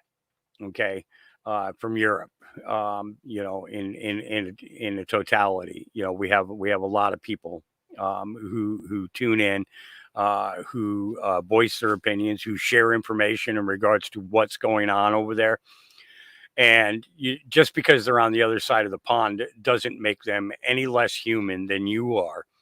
So all of these stories need to be told, whether it's here in the United States, in South America, North America, England, all of Europe, Russia, China, so on and so forth. It has to be shared. This information is detrimental to stopping these individuals. You know, and you know, it's way too important. It is way too important to continue this fight to my last breath, to my very last breath. You know. Oh, hang on. Let me. You're sitting on him. You're sitting on him. Yep, you just sat on him. Why did you sit on Ahab? Ahab hasn't done nothing to you. Why'd you sit on him? You're awful big to be sitting on him. Yeah. You're awful big to be sitting on him. Probably 20 pounds heavier. Yep. He's just a little itty bitty guy. He was the runt. Yeah. Sorry. Yeah. Poor Ahab. You know, for a puppy who refused to come in the house, you know, he has grown very comfortable with Gabriel's spot underneath my desk. Yeah. You know what I'm saying? Yeah. Extremely comfortable. Need to have a talk with this young man about his abuse. All right. Is my mic working? I'm not seeing my I'm not seeing my thing. Oh, there it goes. Okay. I was waiting to see the audio fluctuation on my image there, and it wasn't moving. And I was like, oh boy, I wonder if my mic is off. Nobody's hearing me. Okay. How are your new discoveries? Actually, they're doing pretty good. I've got the that double pen set up in the garage, that pop-up garage I've got it set up out there. They've been walking into it, drinking milk, and then going back out again, back to the spot where they were born. But now they're experiencing the other dogs and everything, and mom has been laying in that pen when they go in. So they get some of mom's milk, and they get some of the goat's milk too. But they're doing good. They're doing good. Very healthy, very happy, very happy-go-lucky puppies. I like it when they're like that. So, all right. Lower Loomer said there's a reason why Tim Walz wanted to coach high school football and be in a locker room with teenage boys. I hope his former players come forward soon. And she also posted, wait till reporters start asking the gay bar owners in Minnesota about Tim Walz. There's a reason why he shakes his wife's hand and panders to the gay community. And it's not because he's awkward. It will all come out. He's trying to make his dog gay. What's wrong with you? The heck's wrong with you? Yeah.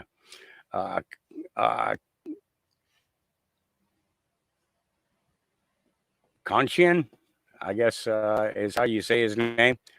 Let's take a listen. This man's name is Jeffrey Bezos. Jeffrey is widely known for his success in his creation of a $2 trillion company from just a measly $250,000 investment made by his parents. But Jeffrey has a secret. What is not widely known about Jeffrey is that his grandfather is Lawrence P. Guise. Lawrence P. Guise helped form the Pentagon's super-secret Advanced Research Project, ARPA, in 1958. In later years, that agency was renamed to DARPA. DARPA is responsible for the development of the internet and spurred breakthroughs in high-speed networking, voice recognition, and internet searches. And then coincidentally, what one can only perceive as a passing of the torch ritual, 1 year before Lawrence P. Guise unalived in 1995, Bezos founded Amazon in the garage of his Bellevue, Washington home. They know that we root for the underdog, so they prey on our weakness. Question everything, friends. Well, I hope you guys enjoyed the content. If you did, go ahead and drop a like, drop a comment if you knew that Jeffrey Bezos' grandfather was a co-founder of DARPA, because what? And as always, peace. Yep. Keep it in the family. That's what DARPA did. All right. Il Donald Trumpo says Kamala got curved. Daddy T for the win. Here we go. Because whoever on Vice President Kamala Harris' team hit Kai Cenat to do a live stream, they need to be fired. Okay, stop letting social media run her campaign. You saw Trump go on Aiden Ross, and you saw the attention that garnered. You saw the headlines that got. You saw social media start saying the vice president needs to go on Kai Cenat, and you ran to go make that happen. Not even stopping to think, is this organic?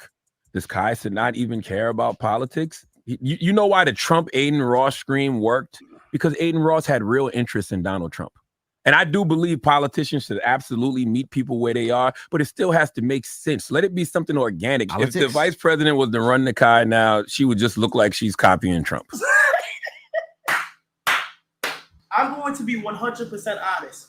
I'm going to sit on my stream and say, why did you guys call me? Like, I don't know. I've never did anything with politics. If Kamala Harris win, y'all niggas is cooked. I'm letting y'all know now.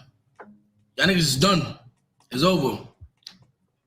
Kamala Harris, stop hitting my team, you and the Secret Service, to do a stream. I am not doing a stream with any politicians, bro.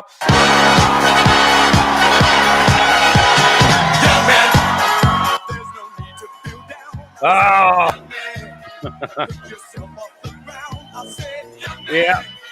All right. It's you gotta love it, right? You gotta love it. You gotta love it. If I don't set that back to that, every video I play afterwards will be marked as being off. All right. So Harry Sisson has resorted to using AI generated images to pretend people support Kamala. I might have played this at the end of my podcast yesterday, but I'm going to play it again here just so people get the gist of this. Harry Sisson has now resorted to using AI images to try to act like people support Kamala Harris. This was his recent tweet. Hope, dedication, patriotism. That's the Kamala Harris campaign. The Kamala Harris campaign also seems to be AI generated. This is not a real picture. Like, let's take a closer look. First of all, none of their phones are recording the same shit. This dude looks like he's watching a video on the hub. I have no clue what this person's watching. This dude is apparently zoomed in on two people having a conversation. Not to mention, AI still has trouble doing hands. Because if this is a real hand, something is broken. Not to mention, this person is filming that person's phone, apparently. This person is watching a video with captions. This person thinks the sky is really important, but this is very obviously not real. Do you understand how shitty your candidate has to be to resort to using AI? The worst part is this isn't even the first time we've caught them doing this. But in Harry's defense, this is the first time he's done it. This is the first time he's used AI to try to lie to people. I mean, he has no problem lying to people, but this is the first time he used AI to do it. Harry, look, I know it's not your fault, man. I know Midas Touch or Act Blue just sent you this and said you had to post it. And if you didn't, you weren't getting paid. But bro, look at the fucking picture next time. Yeah. Yep. There it is. The super Democrat PACs are paying social media influencers $3,000 to $10,000. MJ Truthalter put this out last night, and thought it was a little bit more confirmation as to what we've been talking about for the last week. Perhaps you've noticed our social media feeds are now a battleground in the race for the White House. And in this space, Democrats have deployed influencers to win over voters online. In tonight's Eye on America, Jolene Kent reveals their sophisticated and expensive tactics. Look at the volume in this hair. 23-year-old Awasane made a name for herself dispensing beauty tips on TikTok. I just peed in the White House. So when she posted this video of her White House bathroom break, her 500,000 followers took notice. I was just shocked. I was like, did you guys see that marble? Sane, who met us in Houston, was one of a few dozen influencers invited to the White House to watch the State of the Union and meet President Biden. He said to us, the collective presence in this room has more viewership on Gen Z than all of traditional media combined. So here's my birth control vlog. It was this viral video she posted after the fall of Roe v. Wade Over the United States in my uterus that initially caught the attention of a Democratic super PAC. On the right, Turning Point USA has mobilized influencers for years, raising nearly $200 million since 2020. You realize they're coming for you guys next. Now, Democratic organizations are flooding the creator community with cash and providing behind-the-scenes access. Come with me to meet the President of the United States. We just have to be working with them. And if we're not, we're missing a huge way that voters are getting information about the world. Rob Flaherty runs digital strategy, previously in the Biden White House and now for the Harris campaign.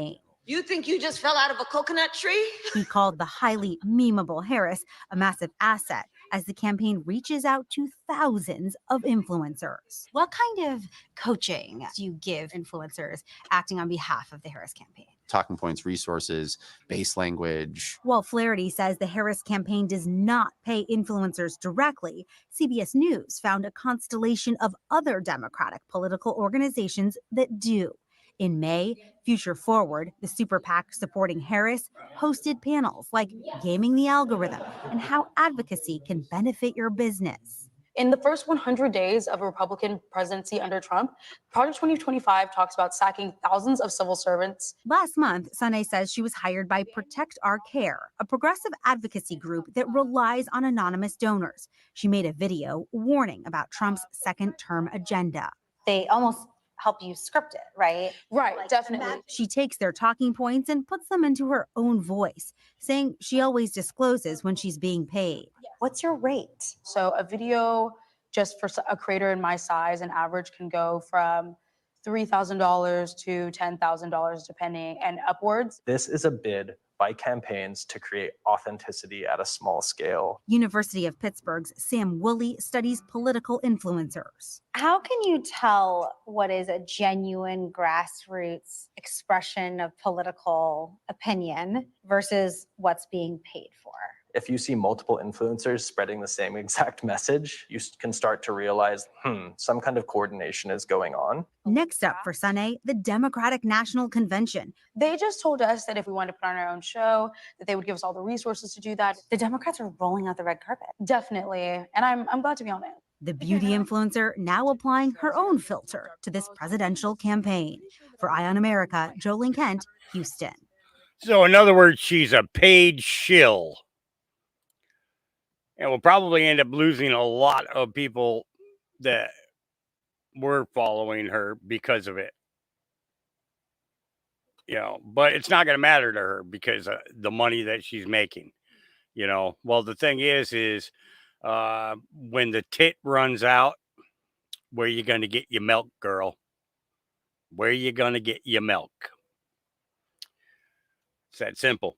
All right. Joe Rambo says Kamala gets caught using deceptive methods to fake her crowd sizes, CGI, green screen, Walt steals valor.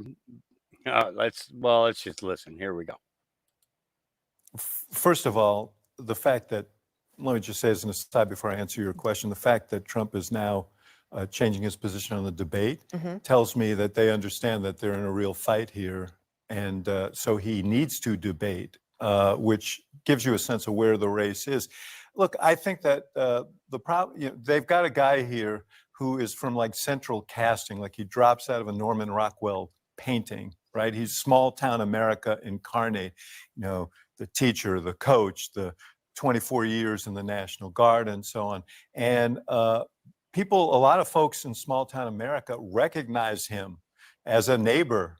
I think this is deeply worrisome to the other side. I think that what I would do with him, honestly, is I would put him in an RV and I would send him to small towns in Pennsylvania, in Michigan, in Wisconsin, because I think he'll relate well to people. And it's harder to caricature someone when you know them. Yeah. It's harder to character them when you already know everything about them. So we just got to keep telling people who Tim Walz is. Yep. Right. Here's a good one for you. The Gateway Pundit says Dunkin' Donuts and Diageo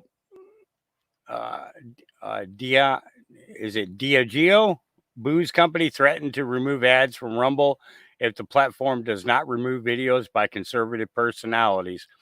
Well, I have to agree with them. I think blocking and banning of boycotting of Dunkin' Donuts would not be a bad idea. Dunkin' Donuts, you should just stick to making coffee and making the donuts. But frankly, I haven't had a Dunkin' Donuts coffee in about 6 years, 7 years, and I don't miss it. Honestly, I think I make better coffee. Yep. All right. All of a sudden, the DOJ is reporting that Hunter Biden received money from Romanian oligarch for selling influence to his father. We've been talking about this for 4 years. Why is the DOJ reporting it now? Are they trying to sacrifice Joe so he doesn't try to take his spot back?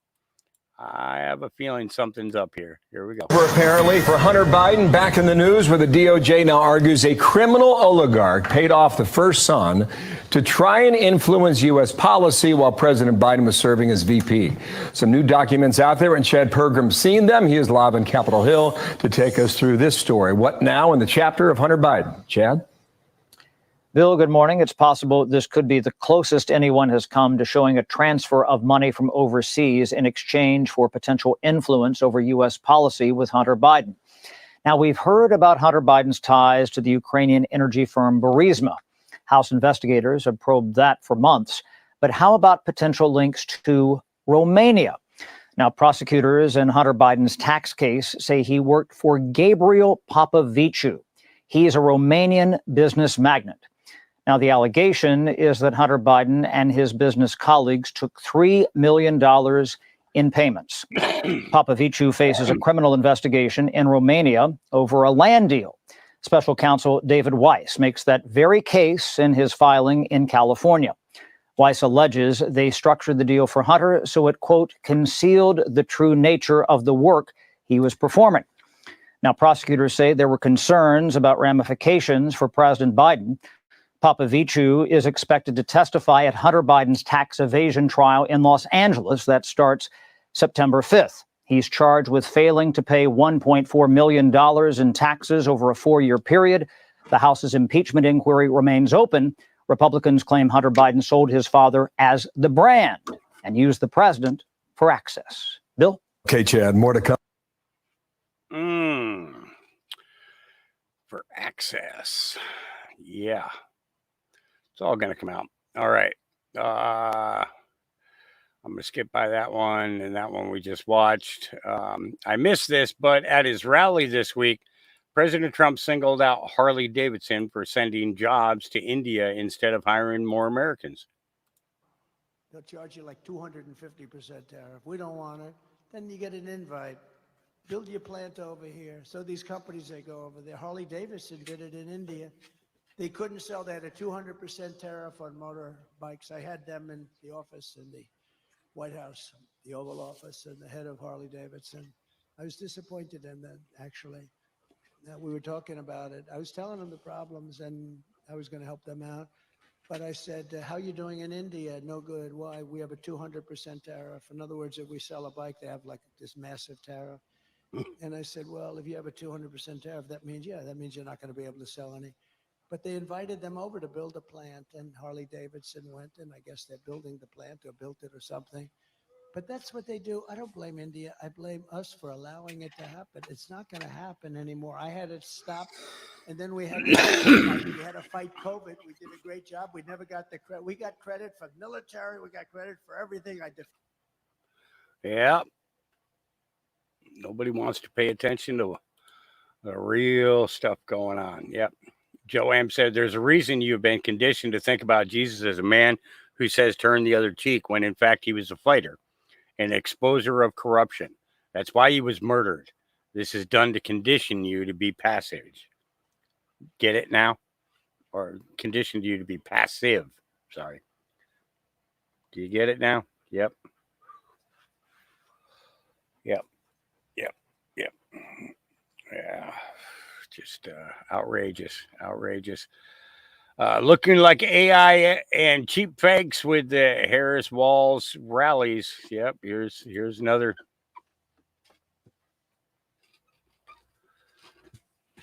This guy's got 1, 2, 3, 4, 5, 6, 7 fingers. Or six fingers. Yeah. And this has got to hurt. One finger, and look at how far up that finger is, and look at how far down this one is. I can't even spread my fingers that far apart. And look at that face. Oh, yeah. Yep. So many things. All right. So I do want to bring this one up, and we're going to watch the video on this one here. Come here. There we go. Welcome to the podcast. This, of course, is Stinchfield. It is so great to be with you today.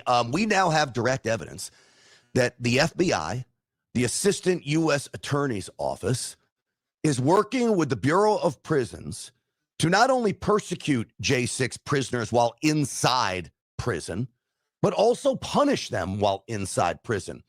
Why is the FBI, why is the U.S. Attorney's Office having anything to do with disciplinary action from inside a prison, and albeit bogus disciplinary action? So what I'm talking about here is a prisoner by the name of John Strand. Thankfully, John Strand has been released from prison. He got out the end of July after exactly 1 year in prison. Thanks to this Fisher decision, Supreme Court threw out this obstruction of an official proceeding deal. John Strand, as you see there, grateful to be out of prison. He faced 32 months, by the way. Well, we now have evidence that part of his disciplinary actions involved the FBI, a delay because the FBI was involved. I'm going to show you those documents. Why was he being disciplined? Because he came on my program, Real America's Voice, and did an interview from inside prison, and he'd asked apparently for permission to do this, and then they punish him after he does it. 4 months in solitary confinement. 4 months, and I think that order came all the way from the U.S. Attorney's Office. Nobody deserves 4 months in solitary confinement, and certainly not a guy who now really has only been convicted of misdemeanor charges, because it looks like this this felony charge of obstruction of an official proceeding will be thrown out.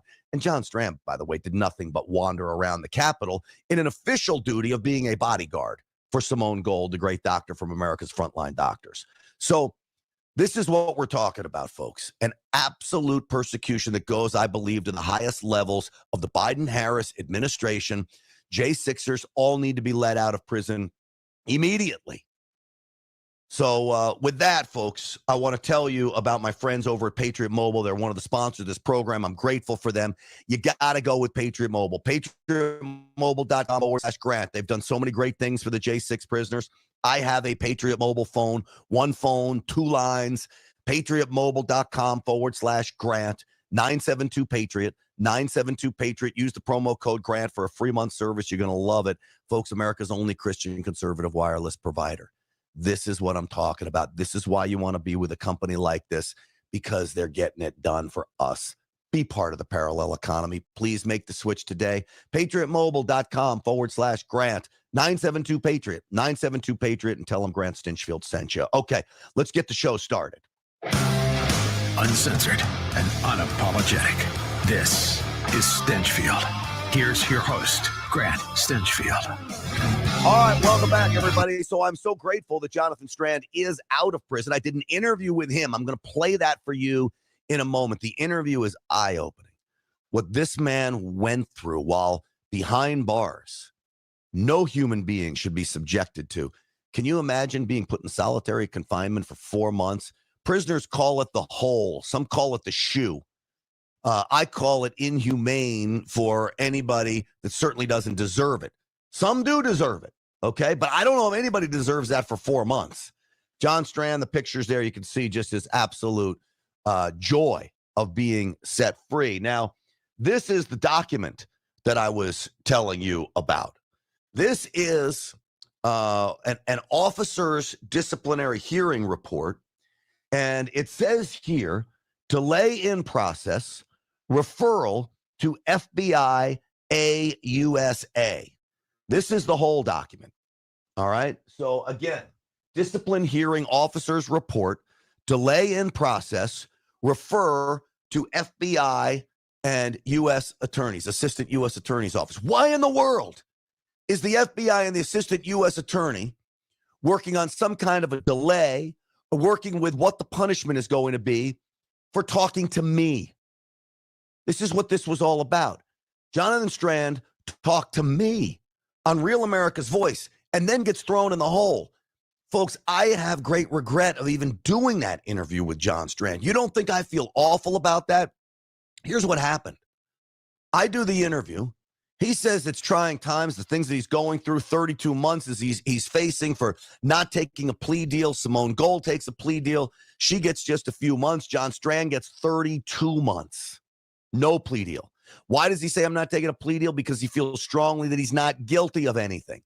We've seen video of him walking through the Capitol and not doing anything out of line. Asking police, how do you get out of here?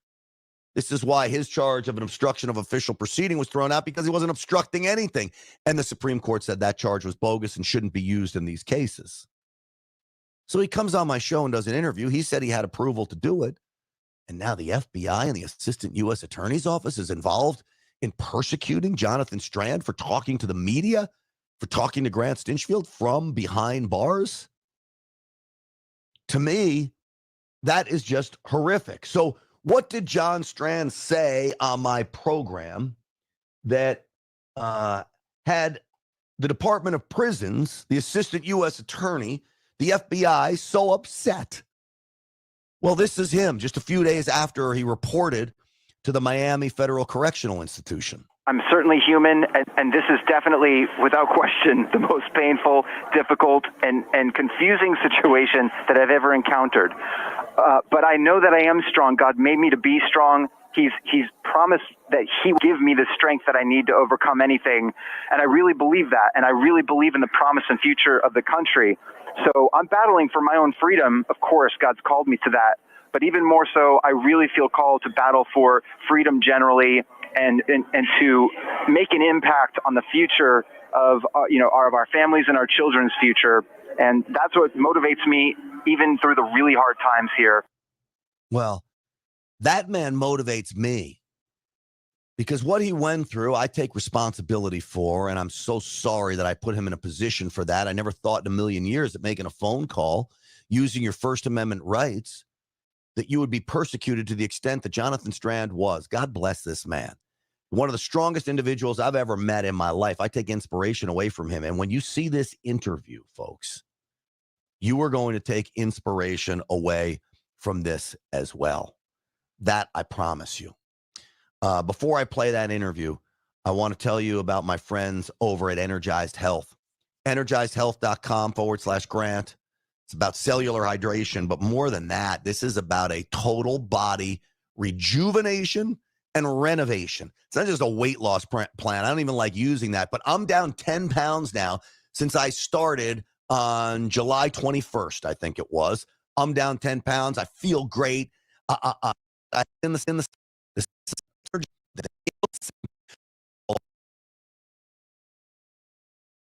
And laying out to us this idea of the FBI involved in his Strand. Here it is. He went shopping of what he went through. And here it is. Jonathan Strand, after getting out and being set free and laying out to us this idea of the FBI involved in his political persecution, the U.S. Attorney's Office from inside prison. Jonathan Strand. Grant, it's so good to finally be back on the other side, and it's great to be here with you. John Strand is all the way back, and I'm grateful to God, really grateful to this unending support from you and Real America's Voice, and for all the patriotic Americans who know that J6 is an enormous fraud and a wicked, weaponized machine of the people in this country that really hate America. And I'm just glad for that support and glad to be back. John, I was so worried that it would be 3 years before I talked to you or you were out of prison. It was 1 year, and that's a bogus 1 year. 4 years in 4 months in solitary confinement they handed you. I want to offer my apology to you. I'm sorry I put you in that position, and I mean that, John, from the bottom of my heart. No, I appreciate the sentiment. And like I said, I know you're a brother and a fellow warrior. So I just am so encouraged by your support.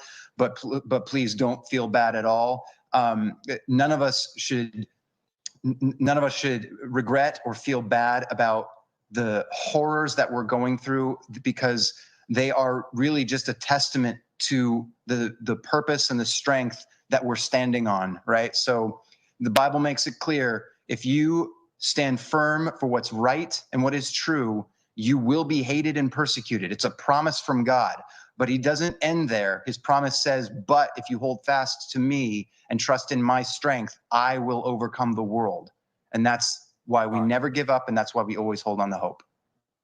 I'm going to work a little bit backwards here, because when I talked to you this morning, you said something, you always amaze me, buddy. You really do, with your strength, perseverance, not taking a plea deal in the face of this persecution. It was just an unbelievable show of strength. And you told me that, well, I'm going to let you say it. I wasn't that you were better for this. Maybe it was. You tell me what you told me about how this experience is going to be a positive in your life. Absolutely. So let's just set the facts first so that no one gets this twisted, right? I went through an entire year of the most horrific, hellacious abuse and inhumane treatment that I ever could have possibly imagined. Like you said, I refused a plea deal because it was a lie. It was part of the machinery to destroy many innocent Americans, not only myself. And I refused to participate in that lie. And as a price for my stand for what I know is true, and I have now been vindicated by the United States Supreme Court, the price for that was to spend a year in prison with a almost 3-year sentence, and within that year to be utterly tormented by 4 straight months of solitary confinement. I don't even have enough time in this segment to explain exactly what solitary confinement is like, but just quickly imagine that you get stuck in a closet on a submarine and the submarine sinks to the bottom and you have no hope of getting back up. Imagine that you feel suffocated, that you can't breathe, but you never die of suffocation, but you still can't get a breath. It's terrifying, it's exhausting, and it just never ends. When I was in solitary confinement, they never told me why legitimately they would put me there, and they never told me when I would get out. Day after day after day in a concrete box where I hardly ever saw daylight, where I barely got to shower, where I was in absolute misery, and I never knew when I'd get out. And that's the darkest time I've ever experienced in my life. It's the closest to hell I've ever come or ever want to be. But God met me there in that hell on earth. God was still there, and I came closer to him than I have ever been. And he expanded the spiritual territory of my heart to know that if I rely on him, even in those darkest moments, nothing is impossible in the strength of Jesus Christ. So I proved that to myself, and God proved that to me, and he brought me through that valley of the shadow of death. Right. And John, it's amazing. I want to just remind everybody, your only crime was wandering around the Capitol, which I don't even think is a crime. I called it an unorganized tour. You were working as a bodyguard. You were working that day, I'll remind you. And you were also a Trump supporter. That probably was your biggest crime in the eyes of this overreaching government. Yet you told me you come out after this hell you go through, you come out a better man, John, for this? That is exactly what I'm telling you. Charlie Kirk says something great where he says conservatives that are grounded in the truth are the anti-fragile. So persecution and pain doesn't break us down. In fact, it makes us stronger. So we need to lay hold of that claim to strength, to purpose, and to victory. Because again, in Christ and in the freedom that God has called us to, and that is what the United States of America was founded on, in that liberty that we find in Christ, we are free, we are strong, and we can overcome everything. And I mean, I proved that to myself in this last year. It is one thing I'll share with you is that I have written a book about this entire experience because there's so many details and it's horrifying what I went through, but it's amazing what God did to use it for his glory and for hopefully to save this country. And the book is called Patriot Plea. And it is amazing what God did and what he allowed me to share with you in that book. And it's coming as soon as possible. So please go to johnstrand.com and reserve a copy. All right, I can't wait to read it, first and foremost. Now, I want to take you back to this document I showed. If the guys behind the glass could throw that up on the screen. This is a hearing officer's report that shows a referral to the FBI and Assistant U.S. Attorney. That's AUSA. What is this document and what does it say to you, John Strand? It says that the government has been weaponized against political dissidents. It tells me that the Obama, Biden, Kamala Harris, Tim Walz, and Merrick Garland weaponized machinery of the DOJ has become so corrupted and so wicked that it can reach down into the inner dungeons of the prison system to exert additional pressure, persecution, and human rights abuses on citizens that have a disfavored political opinion, citizens that refuse to shut up and hide in a corner when the government intimidates them, when the government frames them with false information, lies about them in court, and falsely convicts and imprisons them. And even then, they can continue to torment and abuse people if they refuse to shut up. And I will never shut up. because I know I am innocent. I know January 6th is a fraud that the government was deeply enmeshed and involved in perpetrating on innocent citizens. And honestly, Grant, it is a stain on our history, and it is one of the most corrupt and evil events in American history. And we have to break down those lies and release all J6 hostages immediately. 100%. And this is why I have you on, for this kind of strength. I hope everybody gets inspiration from John's words here. I want to ask you about this now. You were interrogated on multiple occasions right after you came on this program. Now, we have a lot of loyal viewers. Stinchfield's Army is what we call them, and they take this stuff very seriously. The Bureau of Prisons is very concerned about this show, me, why you were on it. Can you tell us about that a little bit? Sure. So entered voluntarily into the BOP and was polite and followed every rule they gave me, and actually asked every officer and prison staff person I could find in those opening weeks to inform me of the rules so that I would be compliant and respectful and not cause them any problems. I didn't hold what the DOJ and what the Biden-Kamala Harris administration and their weaponization I didn't hold that against the BOP. They're supposedly a separate entity. But the reality is that there are pressures placed from on high to target, persecute, and punish J6 Americans. I was one of those, and I particularly was unwilling to be silent. So, of course, I had the honor and great opportunity to share my experience a few weeks in with you on the show. And the next day, I was pulled aside into an interrogation room. And I mean, it looked like an interrogation room out of a movie scene, this 20-foot by 20-foot concrete room with nothing in it. You couldn't see or hear anything. You felt like you were disappeared into a dungeon in the basement. And I was grilled about, why are you talking with Grant Stinchfield? I said, well, Grant's a friend of mine, actually. So, I mean, why wouldn't I talk to him? But I've also acknowledged to the prison staff before I got this whole thing started, I am a civil rights advocate and a journalist, and I report on the truth. That's what I'm called to do. That is my First Amendment right, and I will not relinquish that. They told me that the rules are you have to submit your contacts for approval before you can talk to anybody.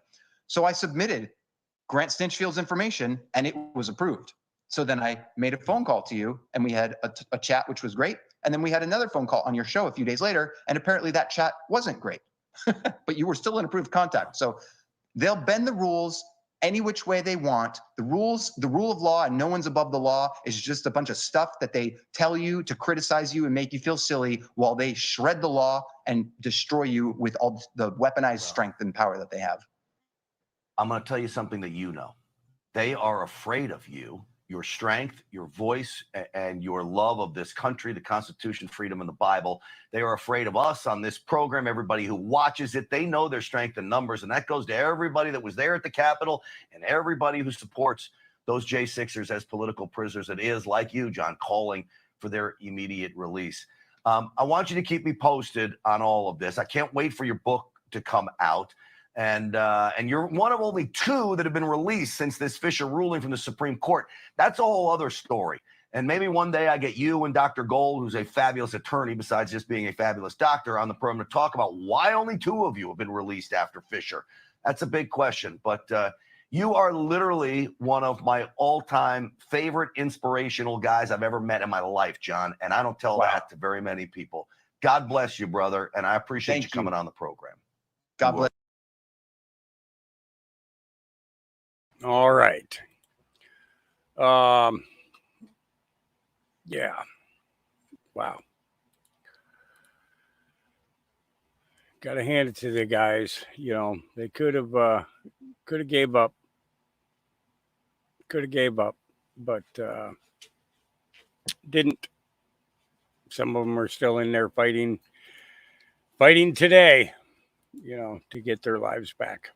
So, All right, here we go.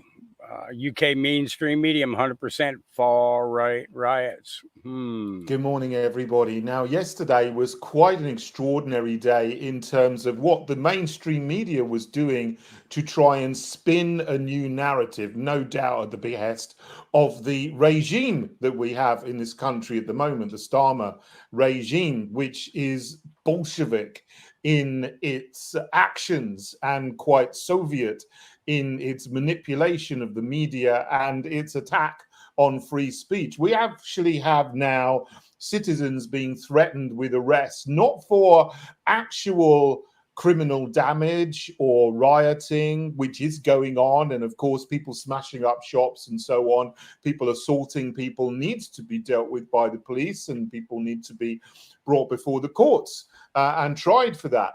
But they're threatening people for just talking about the events which are happening in the country at the moment. There's obviously lots of disturbance going on. Most of the people who are protesting against migrant, a rise in violent crime, which is inextricably linked to mass migration, are doing so peacefully and have legitimate concerns about safety of people in this country. And of course, that was brought home to everybody with the horrible events that happened in Southport when the son of a Rwandan migrant killed 3 children with a knife. But they don't seem to be doing much about him at the moment. Yes, he's been arrested, but has he been charged with anything? We don't know.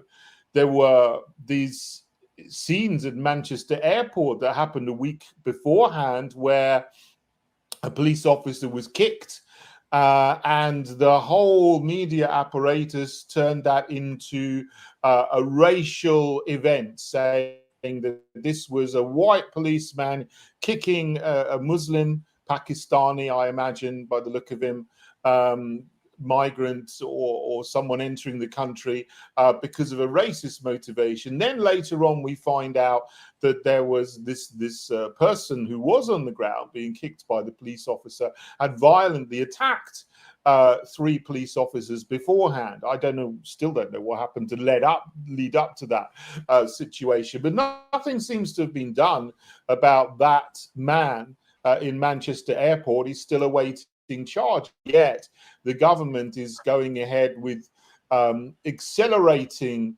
justice, as they say, for anyone who's out on the streets, or even people who are commenting on social media about things that are happening. Someone that is being reported as being arrested yesterday is Yorkshire Rose, who has an account on Twitter and is still in a police custody, and they're trying to find some way of charging her. But she hasn't been involved in any violent action at all. She's been reporting on what has been happening and posting things on social media. So we have a government here that's clamping down on free speech and is trying to suppress freedom of speech, freedom of assembly for people who are protesting against what I've set out as 4 completely legitimate demands on government policy. There's an end to mass migration. You deal with migrant crime, which is a problem in this country and has been for decades.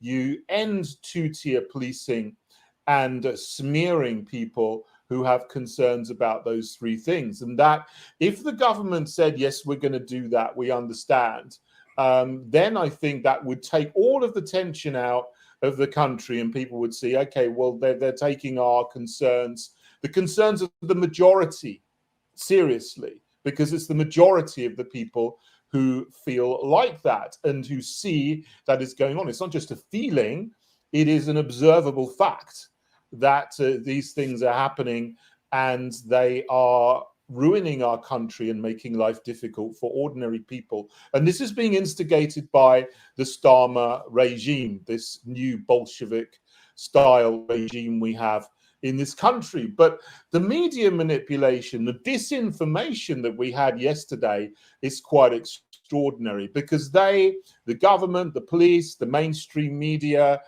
agents that speak on television shows and try to manipulate everyone's thoughts are continually putting out misinformation, disinformation, while accusing other people who are speaking the truth of doing that when actually it's them that are doing it. And yesterday we saw a story starting to appear that there were going to be 30 far-right riots planned. So they started off by saying protests, then it was riots, and then later on in the day there were 100 far-right riots planned in the evening. Now, anyone who's going to plan to do anything in the evening after dark is obviously ridiculously stupid, because that's when things go wrong, and that's when the police under cover of darkness come in with snatch squads and so on and start arresting people who are peaceful. You get accelerators and state agents in there to try to smear legitimate protests by infiltrating them. And we've seen that in London over and over and over again. It's very obvious that there are state agents who are accelerators for trouble, infiltrating peaceful marches to get the people in trouble. So this is what happens after dark. So I mean, this story that someone has planned 100 riots was utterly and completely ridiculous, because there are protests springing up organically all over the country with mostly local people in local areas. There's nobody in control of anything happening. I mean, I'm just commenting on these things. I'm not, I don't have a secret Telegram group or somewhere. I don't think that anybody does. People are just concerned and have seen that our streets are not safe anymore because there are violent criminals coming into the country, and this needs to be dealt with, and people are protesting against that. But instead of dealing with the violent criminals, the government is going after people protesting against violent criminals and then making up ridiculous stories to say, oh, there's all these far-right riots planned, which is absolute nonsense. And it's now shown to be nonsense because nothing happened. At all of these 100 locations, which were in most of the newspapers yesterday about riots that were going to take place, there was no riot. There was nothing happening at all. And it's wrong to smear ordinary people as far right, but there were no protests, as far as I could see, where anybody who even had these concerns about what is happening to our country turned up in large numbers. And certainly there was no trouble anywhere. I think there was one thing happened in Farnborough, as far as I can see, but nothing else. But there were a lot of far left so-called counter protests. But they weren't counter protesting anything, because there were no protests where they were counter protesting, because the idea that there were far right protests was just a complete deception. And it looks like this has been made up in the Cobra meeting that Keir Starmer attended the day before, and the mainstream media have been parroting this line because they're doing what they're told. They're doing their job as agents of the state, creating a narrative, a story, a fallacy, a deception, in order to advance the narrative and manipulate people into thinking that something is going to happen or has happened or is happening when it's not. So there was absolutely nothing to counter protest, but you then got the story that there were all these wonderful far lefties out, and they were bringing unity. Britain Unites is one of the headlines in one of the papers, which is nonsense, because all you had there is a small and noisy minority of far left activist groups You see the same people on stand up to racism marches, which is not about standing up to racism. It's about supporting mass migration. You see the same people on Extinction Rebellion marches, Black Lives Matter marches, or they go to all of these things. They're like rent a far left mob.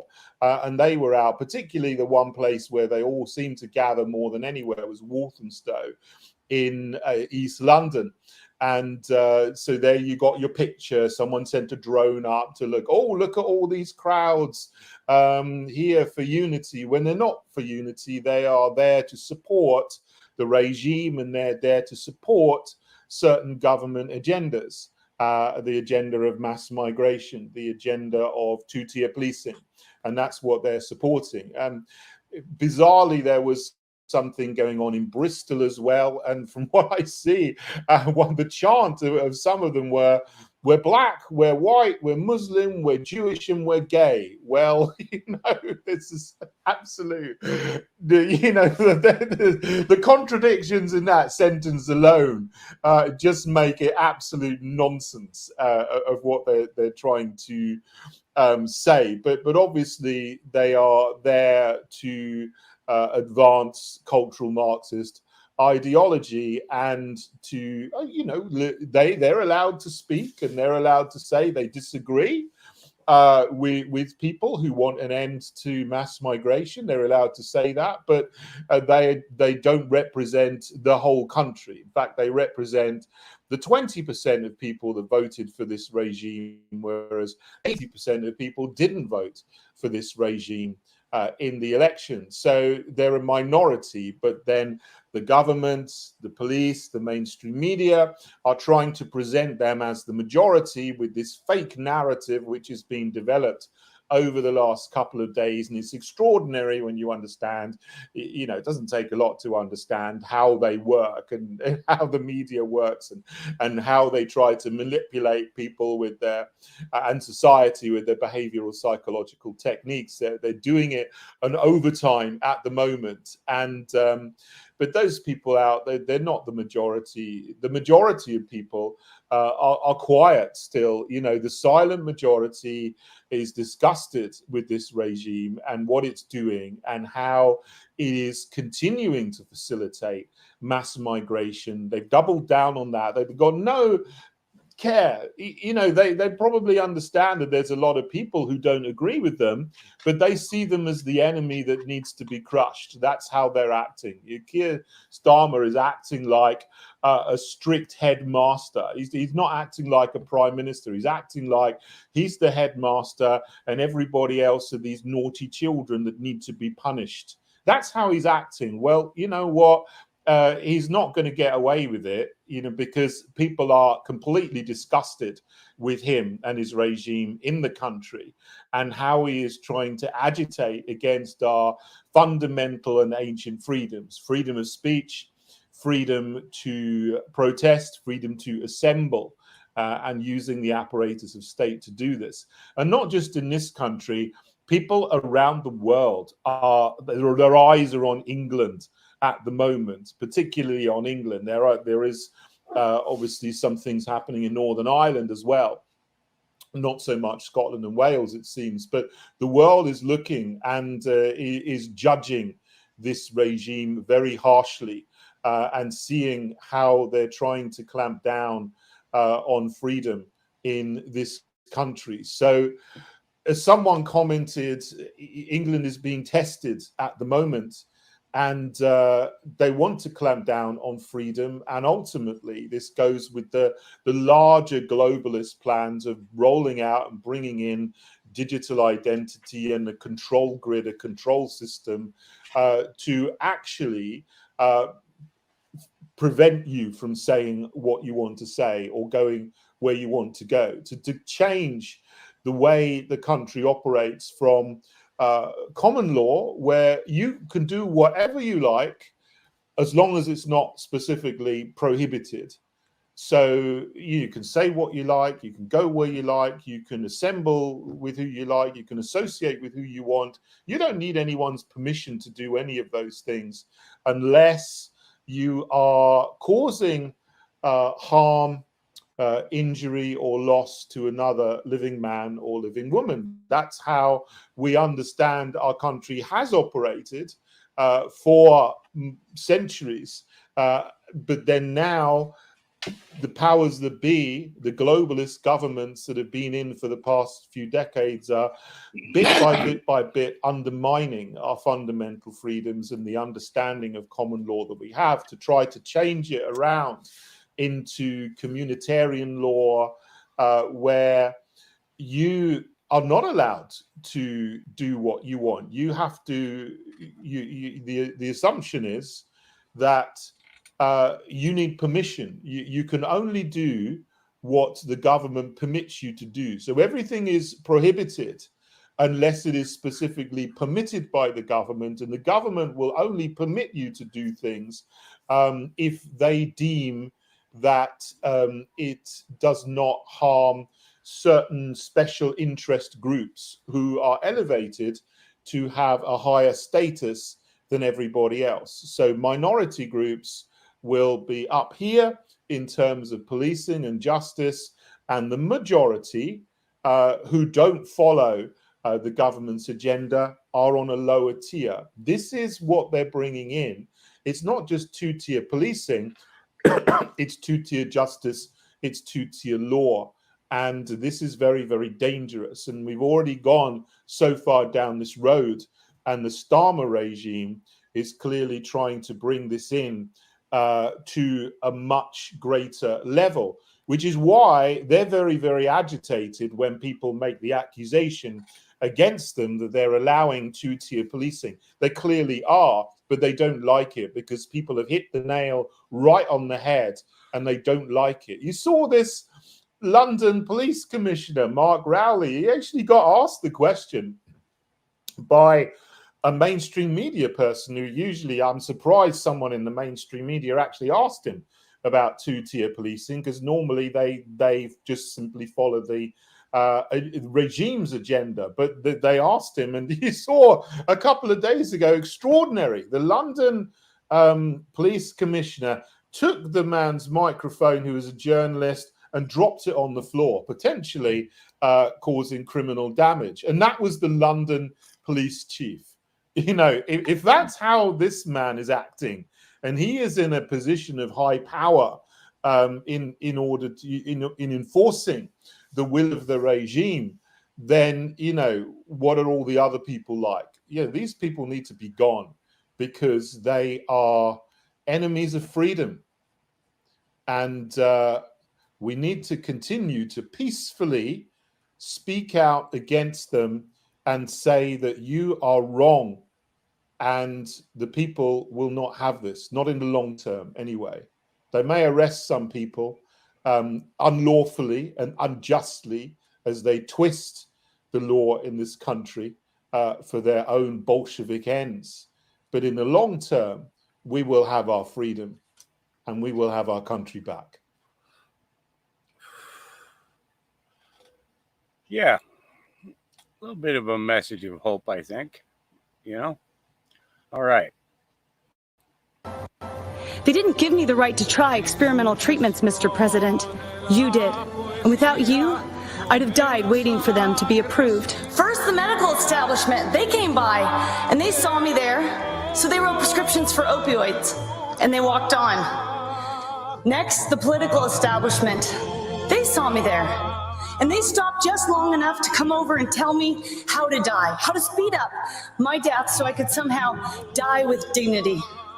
But then an outsider, my good Samaritan, President Donald J. Trump, he saw me there, and he didn't walk by. He stopped, and for every single one of us, he gave up his own quality of life so we could live and work and fight with dignity, because he believes in survival of the fighters, not the fittest. And so, Mr. President, I have to say you have made a lot of promises promises to us, and you have kept every one of them. So now we're going to make you this promise. Just as you fought for us, Forgotten America will never forget how you saw us on the side of the road, and you walked over, and you picked us up, and you made us great again. And now we're going to fight for you, Mr. President. God bless you.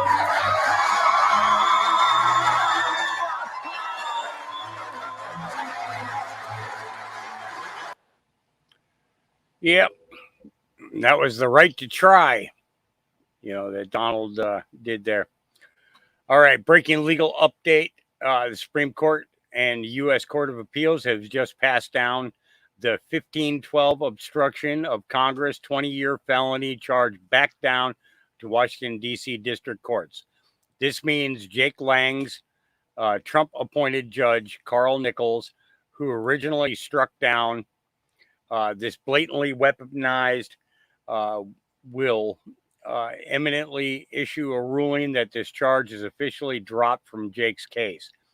The Supreme Court's ruling last month issued a guidance on how the lower courts need to interpret this 1512C3 federal statute and instructed them that it needs to be interpreted strictly, not the overbroad interpretation that the federal George Soros political prosecutors were using to harass, intimidate 359 January 6 defendants and Donald Trump. They have officially beaten the most political charge of January 6. So, and that kind of needed to be done. You saw that old man yesterday. Governor Tim Walz not only lied about his service, but it looks like he lied about being a head football coach. He loves pretending like he's down to earth, tough white guy, but he's just a fraud. And he served as an assistant coach. All Tim Walz does is lie. And the images here, defense coordinator Tim Walz, center and head coach Rick Sutton Wright with the Mankato West football team before winning the state championship game in 1999. And then before politics, Tim Walz worked as a teacher at Mankato West High School and served as an assistant coach for the football team. Yep. All right, here goes. Well,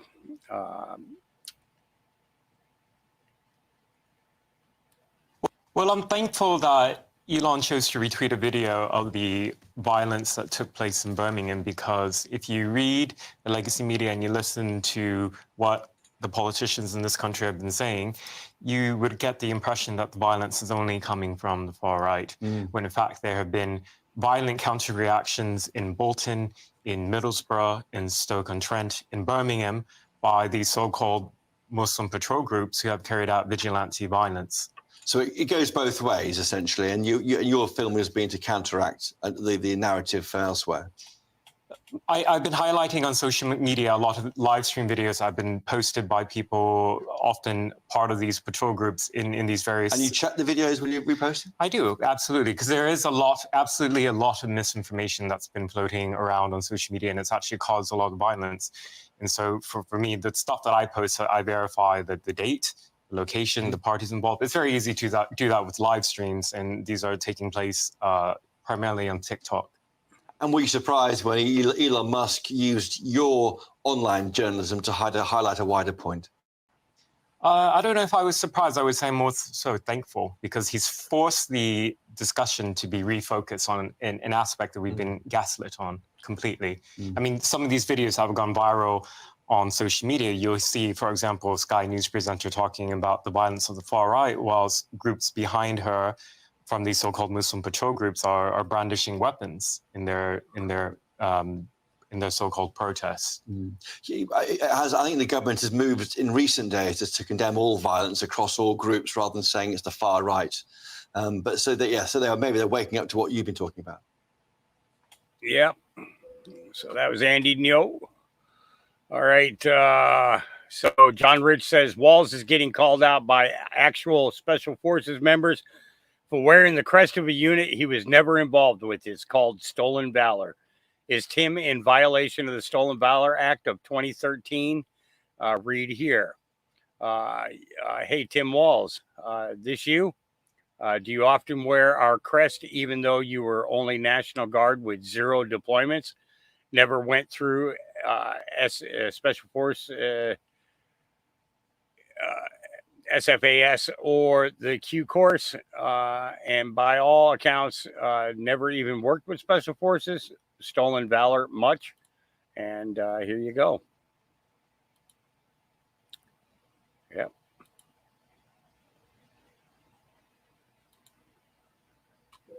Yep. They'll get him. They'll get him. Everything comes around. Yeah. Another video that must be mandatory viewing in America. As a Middle Eastern immigrant, I want to talk about something that really bothers me.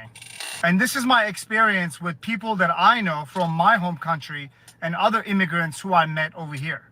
In a casual conversation, my friends will start talking about how great their country is and how bad United States is. And they will continue to bash United States to me. I think they just expect me to go along with it and be on their side. But this never resonated with me, because why would you travel thousands of miles, skip all the other countries along the way, get to USA just so you can talk about how bad this country is? And I'm not saying this country is perfect. Absolutely not. But it's pretty damn good. So I'm sorry. Don't come up to me and talk about how bad the United States is and how great it is back home, because you know exactly what I'm going to tell you. Nobody is forcing you to live in the United States. And there's no better place in the world than this one. As a Middle Eastern immigrant, I want to talk about something that... So, let's see. I'm not going to get into that one today, but this one I will. Dan Scavino posted at 23:44 Eastern Time on Central Standard Time. If you're ready to see arrests, bring it on. This is post 23:44, and it was for the timestamp of 23:44. All right, and you see this? You see what I highlighted here? And look at what came up. Ask Grok. Okay. Now watch this. Ask Grok. Doesn't give me the option to copy and paste. It says ask Grok. Why is it doing this? Why is it doing this? Yeah. So 23:44 says memes ready, Q. Are you ready to see arrests? Are you ready to see pain? Are you ready to be part of history? Q. Yep, we are. We are. We're waiting. Here we go. Charlie Kirk. President Trump should schedule going to the local grocery store, have it be filmed by Logan Paul, have all the television cameras come, but also have it vlogged, and have President Trump just camp out at one of the registers and pay for everybody's groceries for like an hour straight. It'll cost like 10 grand. And talk to the voters. How much do those apples used to cost? Wow, bacon has gone up twice. How much does this happen? He is so good in those environments. Imagine President Trump at a grocery store, just living it up with random voters, even people who hate him. He would be like, okay, I guess you're not voting for me, but you still get free groceries. But you won't get free groceries if Kamala Harris wants something hilarious like that. He's so good off the cuff. He's a natural. Kamala Harris is avoiding human beings. We should be going in front of as many human beings as possible. And the rallies are fine, but it's now time for Trump 3.0. And Trump 3.0 is him going to the local Publix in Palm Beach and saying, all right, I'm going to pay for everybody's groceries, but I want to hear and get it on camera. A single mom who can barely afford. And President Trump says, you know what, honey, why don't you go back and double up these groceries? It's on me today so your family can eat really well this week. Could you imagine the visual? Kamala Harris is over talking about the most radical stuff imaginable, and he's talking about paying for people's groceries right there. It would be, first of all, money very well spent. Second of all, that is his heart. He is the most generous tipper. He loves people. He's a great human being. Those kind of spontaneous moments. And inflation is a winner of this election, and no place is inflation felt in such a gut-punching way that is anxiety-inducing financially than at the checkout line in the grocery store. Can you come to my town and cover Instacart too? Because I can't get to the grocery store. Please come to my town. Yeah. Somebody was asking, where is this? I saw it somewhere in here. It says, I have, okay. You know where is Dave Hawks, please. Dave does a show on here a couple of times a week. He just hasn't done one this week. He's you can mostly find him on Twitter. But he, like I said, he hasn't done a podcast in a few days. It's been like 4 days, 5 days. I'm sure he'll be, he's, hold on. Let me take a look here. Let me type in here real quick. You'll get what I mean here in a minute. So when I go to my StreamYard, you see all these that are set up here. This is all Dave getting stuff together. You know, so these 4 posts here are, these 4 items are him working on getting stuff together to do a live podcast. So he's probably just, generally when he disappears for, 7 to 14 days, it's generally because he's researching a particular topic, and he wants to have all of the information. So he scours, and scrambles, gets all his information and everything, so that when he does the podcast, he's got everything available. But you can follow him on Twitter if you have an account on Twitter. Let's see. Let's see.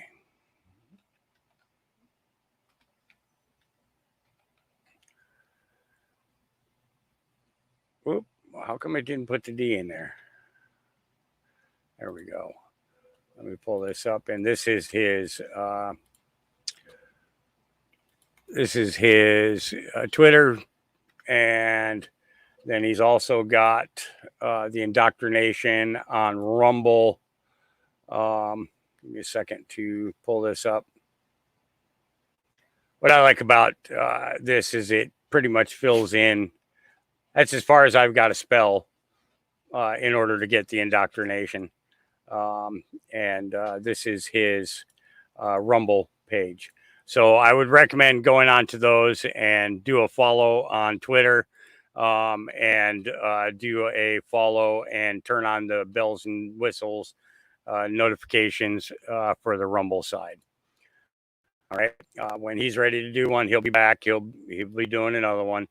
I think he might be a little bit discouraged because of the fact that the last few videos that he's done here on YouTube have been blocked in all countries. And it was primarily because he was showing stuff from he was showing stuff from the Olympics, and the Olympic National Committee is like really cracking down on anybody posting anything in regards to the Olympics. Especially the opening ceremony. They even took it down off of their own website.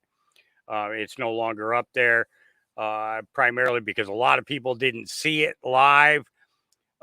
So they were only hearing about it from comments that people were making, and they didn't want to give any verifiable proof to anybody that this is what they did.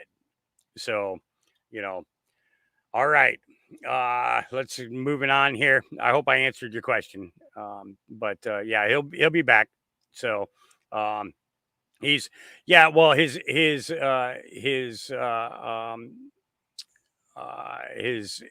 ex and his daughter live not too far away from him. So his daughter comes and stays with him on the weekends and stuff like that. So, yeah, he'll be, he'll get one out as soon as he's got one ready. He'll more than likely he is just doing research and stuff, wants to come fully armed and filled with information to share. So, all right. MJ Truth Ultra says, Red Alert must listen and share. Kevin O'Leary exposed Democrats' dark strategy to install Kamala Harris as president. She won't discuss policy until after they suck up every dollar they can. Here we go. We've been talking a lot about strategy here regarding Harris. And I'm a history buff. I go far back as Bismarck, Napoleon even. I love Kissinger, Nixon, all of that stuff. Looking for modern day equivalents of what's occurring here. And if I can get any edge on policy is what I care about. Now, the criticism that you started your narrative with was, how come she hasn't taken an interview yet? And I'll tell you exactly why. Fundraising is paramount right now, and she is knocking out the lights in low amounts and in high amounts. And so with her strategists last week, they decided they're not going to go in front of any press. They don't have to. They're going to get the euphoria of today. They will dominate the airwaves and social media today, right in to the convention, suck the air out of all the media then, and raise another, hopefully, $200 million. So the game doesn't start on policy until after that happens, because there's absolutely no reason to stop this momentum. And that's a smart move. Now, here's the debate I'm having, trying to figure out the policy issue. And in asking these advisors, there's no way that she can win staying on the left. And they agree, and they know it. Because it doesn't matter about the 40% of the people that hate Trump or the 40% of the people that don't want her to be president. She's already got those votes. He's got those votes. That 20% in the 7 swing states, that's everything. And everybody knows you can't tell people in Pennsylvania they can't have rifles. That's a hunting culture there. You can't tell a state like that there's no more fracking. It's an energy state. You can't tell southern states you're going to have an open border policy. What are you going to do in foreign affairs? That's a big issue in Michigan. So we have to figure out from watching policy, when does she move to the middle? And does this pick for VP help her get there? Because that messaging has to start in about 4 days. Because right now, Trump and his team are painting her with such a radical brush that's damaging in the swing states, and it can't go on forever. So she's balancing. Do I keep raising money, or do I get myself into a policy debate on the air on a national network? And I think money first, always money first in politics. Suck every drop, ride the euphoria, then let's deal with this move to the center. And that's when it's going to get interesting. And one last thought, vice presidents are completely inconsequential. They are irrelevant, as she was 17 days ago. These guys will fade into the background. I doubt there'll be VP debates. It doesn't really matter what they say or the name calling they do in the next 48 hours. Completely irrelevant. You're either voting for Trump or Vice President Harris, and you will decide as an independent voter and decide the election based on policy. So bring it on. Yep. Kevin O'Leary. Yep. All right. In 2013, Trump wrote a $10,000 check to a bus driver who saved a suicidal woman's life. In 2013, bus driver Darnell Bart stopped to help a woman who he thought looked like she was about ready to jump off a bridge. Donald Trump heard about the story and sent Barton a $10,000 check for his good deed, saying, quote, "Your quick thinking resulted in a life being saved, and for that, you should be rewarded."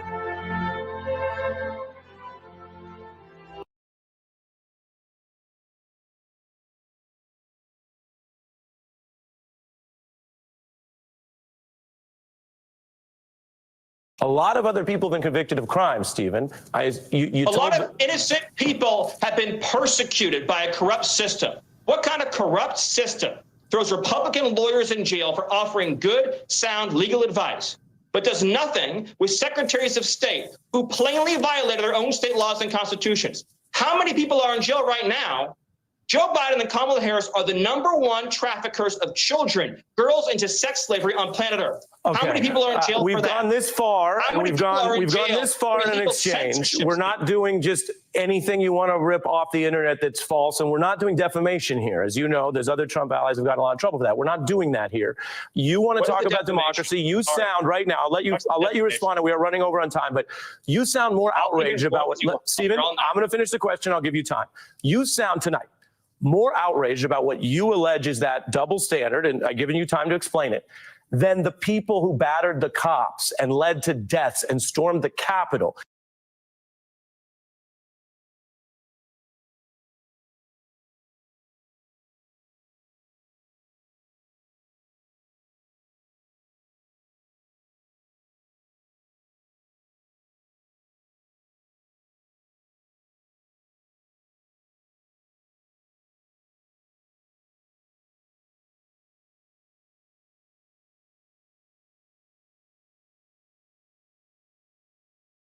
A lot of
So I paused it there because I wanted to show that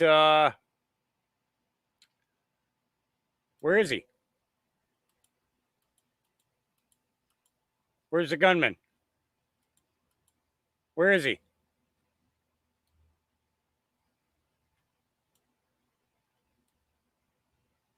Where is he? He pointed a gun at you?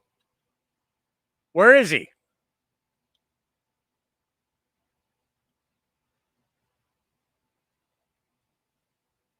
Where is he?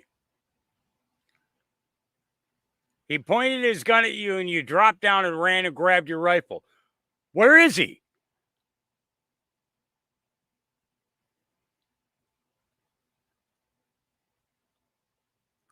I mean, am I fucking blind? Is there somebody in this picture other than this officer that I don't see? Where is he?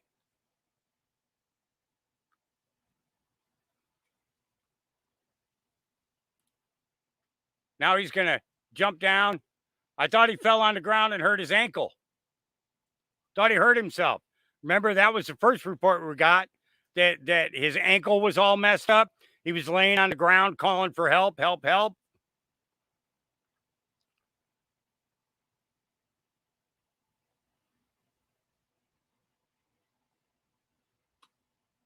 Yeah. Got many questions about this. Many, many questions about this. Now the audio's on, right? Because it's not required for them to have the audio on. They just have to have visual, right? Yeah. We'll go into more of that in a bit. Okay. Alex Soanes, I showed you the video earlier of him talking about how he was offered $120,000 to not post anything. Ladies and gentlemen, you may have seen this already. I have received an offer of over $120,000 on X to basically hush and to be quiet and to stop posting on X, but that is never going to happen. Now, many of you have asked me to post receipts, which I will in the comments, but initially I was concerned and a little bit worried about posting the receipts because I saw that this person is followed by Barack Obama on this platform, then I realized that Barack Obama is following 540,000 people. So I was a little bit less concerned about going missing mysteriously because I exposed one of Barack Obama's buddies. This person who reached out to me, his @ is @Joe Branton. He is a design director at a company called Grow. He creates digital experiences for brands like Google, Adidas, and Spotify. I looked further into him on LinkedIn, and it seems as if he has been the design director at this company for 20 years and 8 months. He has also been a designer at the Addison Group. I'm not sure what that is. He was educated at Old Dominion University and Tidewater Community College as well. The reality, guys, is I don't care how much money people come to me with. Scripture is very clear. The love of money is the root of all evil. And I don't love money enough to be silent about the truth, because I believe this with my whole heart, that the truth will set you free. And my platform on Twitter or X has been growing so much, and people are being set free by the truth. I will not be silenced by money. So for those of you who have been asking to see the receipts, I will post them in the comments below. But I'm going to make this very clear. I don't care who comes to me with money. I don't care who comes to me with offers of fame or power. I will not be silenced. God bless you all. Well, and let's go ahead and go into those comments. So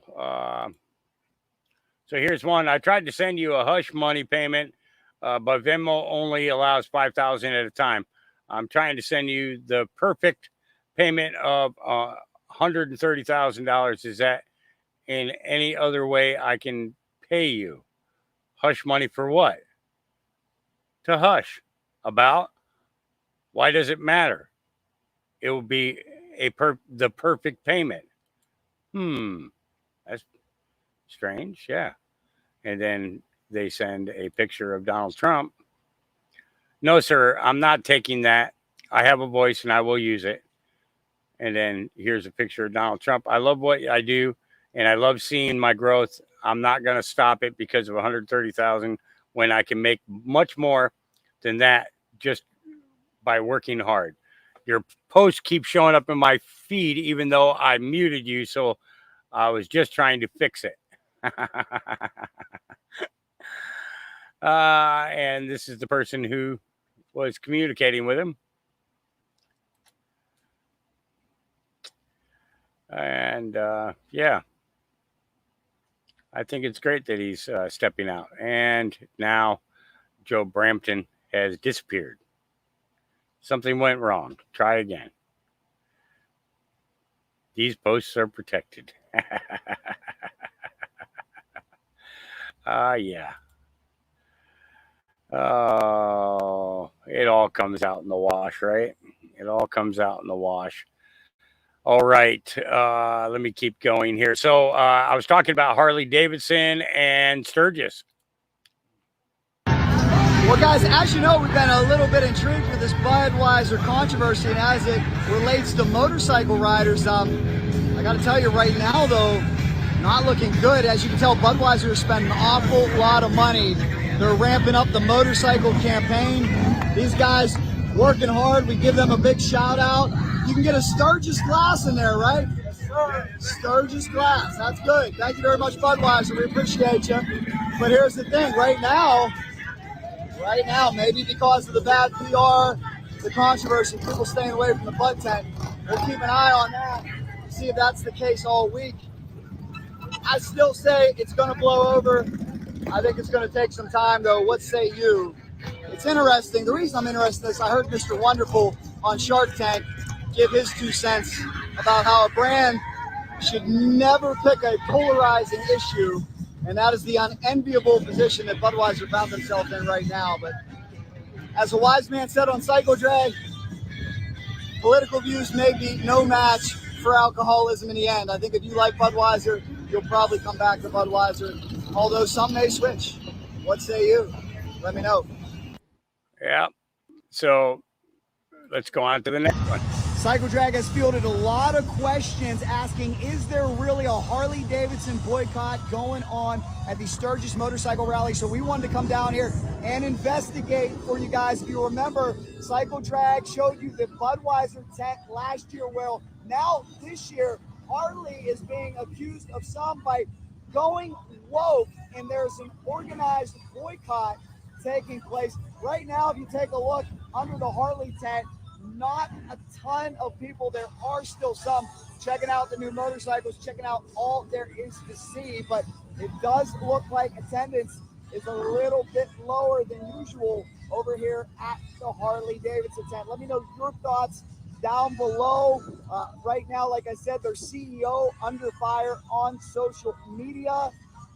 And right now, I'm not sure if this is going to be a reflection of sales. I'm not so sure if this is a reflection of where the company's at right now. But as for Sturgis, it looks like the Harley tent has slowed down quite a bit. Let me know your thoughts on this down below here on Cycle Drag.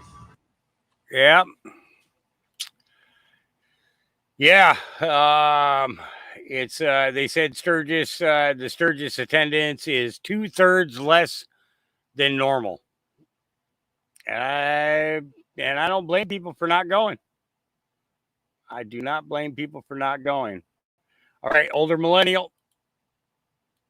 Hey guys, here's some news that's not important, controversial, or suspicious whatsoever. There's this cool company out there called Smartmatic. They make voting machines. In fact, they participated in 32 elections across 9 countries in 2022. And here in the US, they've empowered 35 million voters across 50 plus elections. Just wanted to point out that the president of their company just got indicted on charges of bribery and money laundering. Another really cool fact about this company is this dude used to be the chairman. If you don't know who that is, his name is George Soros. He's kind of a big deal in the investment world and in the political one. Yeah, there's your daily dose of not important, not controversial, and not suspicious news whatsoever. Hey guys, here's Okay. Yep. And so here it is on Gateway Pundit. 3 senior Smartmatic executives charged in massive bribery scheme. Yep. Here's a message for you that I thought was pretty good. Daddy teaches you can be anything in this world that you want to be, right? Don't Daddy teach you that? Yeah, and it doesn't matter if you're black or white or any color. Doesn't matter if you're black, white, brown, yellow. Right? Black. And how we treat people is based on who they are and not what color they are. And if they're nice and smart. See? This is how children think right here. Critical race theory wants to end that. Not with my children. It's not gonna happen. My baby's gonna know that no matter what she wants to be in life, all she has to do is work hard and she can become that. Work hard even though you don't know anyone. You can make friends. Yeah, you can make friends no matter what color they are. So we need to stop CRT. Period. Point blank. Children do not see skin color, man. They love everybody. If they're good people, they love them. We pray for people that are hurt. Daddy. We pray for people that are hurt. Yep. This young woman's got some. My name is Jade. I am a former Democrat. Unlike Kamala Harris, I'm an actual real-life black woman.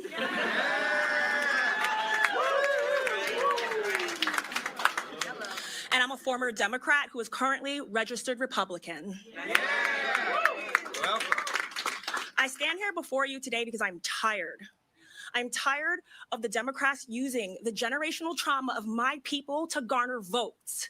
They invoke fear. They tell me I'm oppressed. They tell me I'm less than. They tell me I'm not good enough. And they tell me that my white brothers and sisters in Christ are my enemy. No.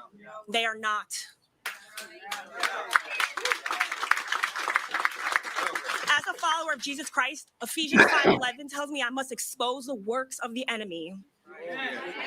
And the enemy is telling me that don't worry that I can't pay my bills, that I'm working 6 days a week this week and I'm tired. And I went to school and I have a career. I'm doing worse under this administration than in Donald Trump's administration, but I'm told to be afraid of a man who made my life better. Yep. How does that work? Make it make sense. During COVID, I knew more of my white guy friends that lost their jobs than me and my black girlfriends. We are the same in this country. All these Americans want the same thing. We want safety. We want prosperity. We want peace. And the Democrats keep going back and look, check it out, right? I honor my ancestors and the people who fought for us to be in this room here today. No one is discounting what my people went through, but honor them by getting past it and invoking forgiveness in this culture. I'm so tired of being told I need to be afraid. I'm so tired that I need to be told all the time that I have to vote for the Democrats who have done nothing positive for my life at all. My life is totally worse than it was during the Trump administration. Yet I kept having, you must vote for the Democrats. We're told this as Black people since we were a child. Let's honor our ancestors by doing better and honor. They're rolling over in their graves hearing the fact that Kamala Harris is having Megan Thee Stallion twerk and showing our bodies as these like just vessels of lust. That's not cool. These women out here are being told that Donald Trump is like their enemy when really Kamala Harris opening up the border. Look what happened to Laken Riley. She's a woman. She was a woman just like I am. No woman, Black or white, wants that to happen to her. All of these people whose kids are dying, the Black moms, the white moms, they all cry the same color tears. Yes. Yeah. So let's move past this.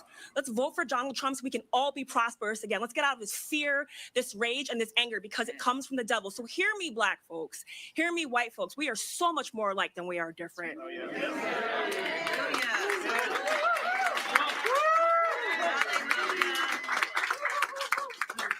We need to forgive each other. We need to help each other. And I don't owe the Democrats anything. They owe me. They're to serve us. They're public servants. Stop putting them on a pedestal. Make them work for us. I think she might be a little fed up with the system. Yep. All right, here we go. I just want to speak briefly about the plant closure news from Kellogg's closing the Omaha plant. First of all, we need to be angry about this. These are hardworking people. There's going to be well over 600 jobs eliminated. This is a clear attack on the middle class that is constantly dwindling in this country. Man, I'm just frustrated. These are my friends. These are family members. These are generational people that have worked there. There's one guy I know. He's 4th generation Kellogg's employee. Hardworking people. And at a time where that plant is profitable, I was told by management one time that when we're running full capacity, they profit $1 million a day. So, this is profits over people. This has to end. I just want to speak briefly about the plant closure news from Kellogg's closing the Omaha plant. First of all, we need to be angry about this. These are hardworking people. There's going to be well over 600 jobs eliminated. This is a clear attack on the middle class. Clear attack on the middle class. Yep. All right. Wanted to see if there was any other important ones. Oh, yeah. This one here from Script Keeper. Here we go. I remember I did a live stream breaking this down and her charges for sex trafficking and Oxycontin drug sales in full. The first clue was when Trump started, when Flynn started for the Pure to track down all non-vaxxers. Pay attention, ladies and gentlemen. Joe Flynn was so fed up with MAGA, called us all crazy after they made money off of us with the Where We Go One, We Go All merch. He then says, I'm voting for RFK. Well, Marty Waters says, Mike, One Religion, Flynn's girl or gal, Manhattan Madam Christine Davis, is now going to work for Robert Kennedy Jr. Are you starting to get the picture? Yeah. Yep. Don't trust Flynn. Telling you now. All right, episode 2. You guys seem to be really into the not important and not suspicious news, so let me give you some more. Let's talk about this dude. If you're unaware of who this is, his name is Asif Raza Merchant. He is a Pakistani national, and he recently wanted to visit the U.S. Now, he didn't fly directly from Pakistan. No, first, he went to our good old friends in Tehran. He flew from Pakistan to Iran, spent 4 days there, then flew directly from Tehran to Houston. Now, when he got to Houston, he ran into some trouble because Asif here is on the terrorist watch list. So you can imagine when he showed up, there were some issues. Luckily, Asif is a very good talker. I mean, he'd have to be, because even though he was on the terrorist watch list and was interviewed by the FBI Joint Terrorism Task Force, they decided, no big deal, and gave him special permission to enter the U.S. They actually gave him what's known as special public benefit parole, which is a privilege reserved for people whose visits are so beneficial to the American people that their history doesn't matter. Whatever he said he was doing here must have been fucking spectacular, or at least the FBI thought so. So even though Asif was on the terrorist watch list, they let him in and gave him special parole. Although that didn't work out too well, because yesterday Asif was arrested. Now, what do you think he was arrested for? Go ahead and pause the video and put it in the comments. Asif was arrested for plotting with Iran to assassinate Donald Trump and 35 other government officials. Who could have seen that coming? Who could have guessed? A Pakistani national who is on the terrorist watch list flies from Pakistan to Tehran, Iran, spends 4 days there, and then flies directly to the U.S., where he is picked up, fingerprinted, and released, even though he's on the fucking terrorist watch list. Yeah, that ain't suspicious. Nope, not suspicious at all. Not one bit. It's not suspicious. Come on now. Okay, I wanted to see. All right, because I'm getting short on time here. I have a water delivery coming today. And the last time I had to keep running in and out and everything while I was trying to get the water transferred.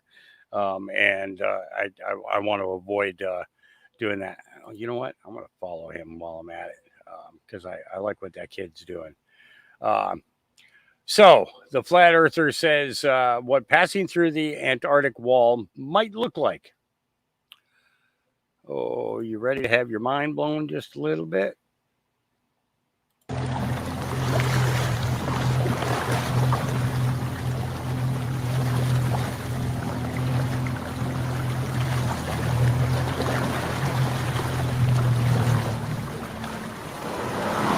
Now, screen's gonna go black. Don't worry.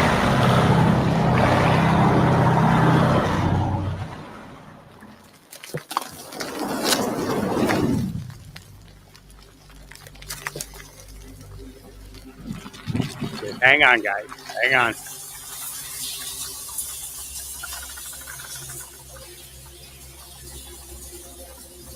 So this is just an idea of what it might look like on the other side of the ice wall.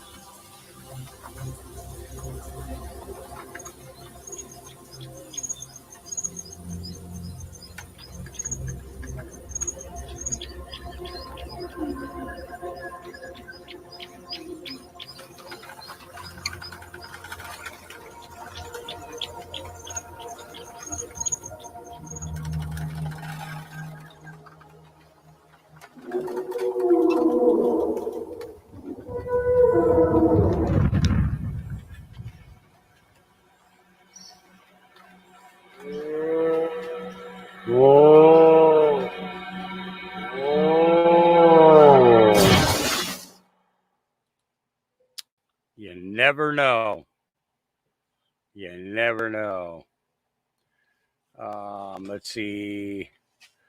Was there anything else important that I wanted to show you guys? Oh, here we go. This is the most magnificent thing about the Torah is the first 5 books of the Bible, as you and I know. And the Torah is Genesis, Exodus, Leviticus, Numbers, and Deuteronomy. If you look at the Torah, the very first words in Genesis, in the beginning, it's Bereshit is the way it's said in Hebrew. The last letter, Bereshit, is Tav. Okay? Now, Tav is the first letter in Torah. If you go every 50 letters in the book of Genesis, you will get the spelling of Torah. Every 50 letters. If you go to Exodus, if you go every 50 letters, you get the spelling of Torah. If you skip Leviticus and go to Numbers, you go every 49 letters and you get Torah spelled backwards. And if you go to Deuteronomy, every 49 letters, you get Torah spent backwards. Why? They're both pointing to Leviticus. In Leviticus, every 7 letters, you will get the spelling of Yahweh. YHVH. Every 7 letters throughout the entire book of Leviticus, because Leviticus shows it would take the sacrifice of the perfect Lamb of God, Jesus Christ, to atone our sins. I mean, that's amazing. Think they planned it that way? I think so. Yeah. I think they planned it that way. All right. A hard lesson for a kid. Or is it? Rather have $10,000 cash or, wait a minute, this 2 out of the box Oreo cookies. Huh? Are you sure? Yes. That's $10,000 cash. Do you want the Oreo cookies? Are you sure? Yes. Okay, go ahead. For $10,000 in cash, that kid could have had 1 million Oreos. All right, but here's an example on why kids can't choose their own gender. Case closed. Stop pushing gender dysphoria on your kids. You're the one with the mental issues, not with them. Yeah. All right. Let's see.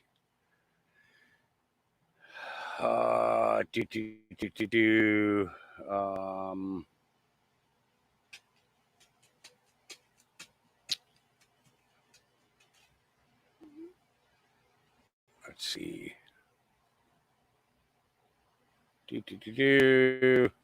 Oh, all right. And this is going to be the last one. It's going to be the last one for today. Because I've got to get ready to go up and open the gate and everything. So. Hey. Hey. Guess who just came by here? Who? Some guy. Hey, I didn't know him. He said, if you show me your boobs, I'll give you a bottle of wine. What? Who? Who did that? I don't know. He was just coming by. Oh my God. And he said that. So what happened? Did you call the police? No, What'd you do? he went that way.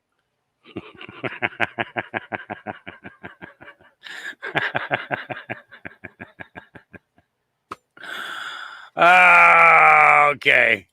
All right. Maybe I'll give you one more.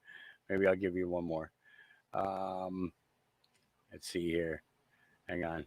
Let's see if we can find it. Okay. Yeah. All right. This is going to be the last one for real. So, mother's reaction after seeing her son has passed the bar exam is priceless.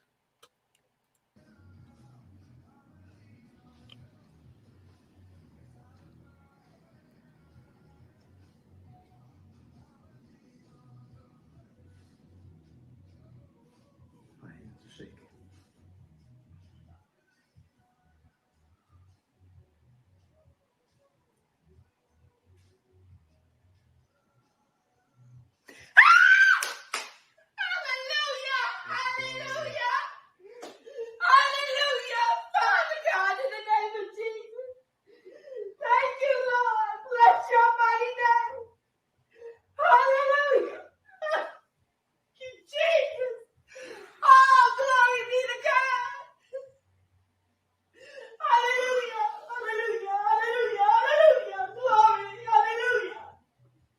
Lord, you're faithful. The successes that we have in our lives are not just our own.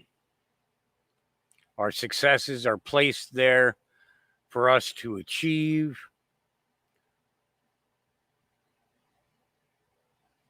by a creator who is so loving and caring and willing to reward those who praise his name, who stand for the morals and the life that he wants us to have. To understand his love is to read his word. To understand his sacrifice, read his word. To understand what we can achieve, read his word. Remember that God loves you, Christ loves you, and I love you. And we'll see you guys again tomorrow. Peace.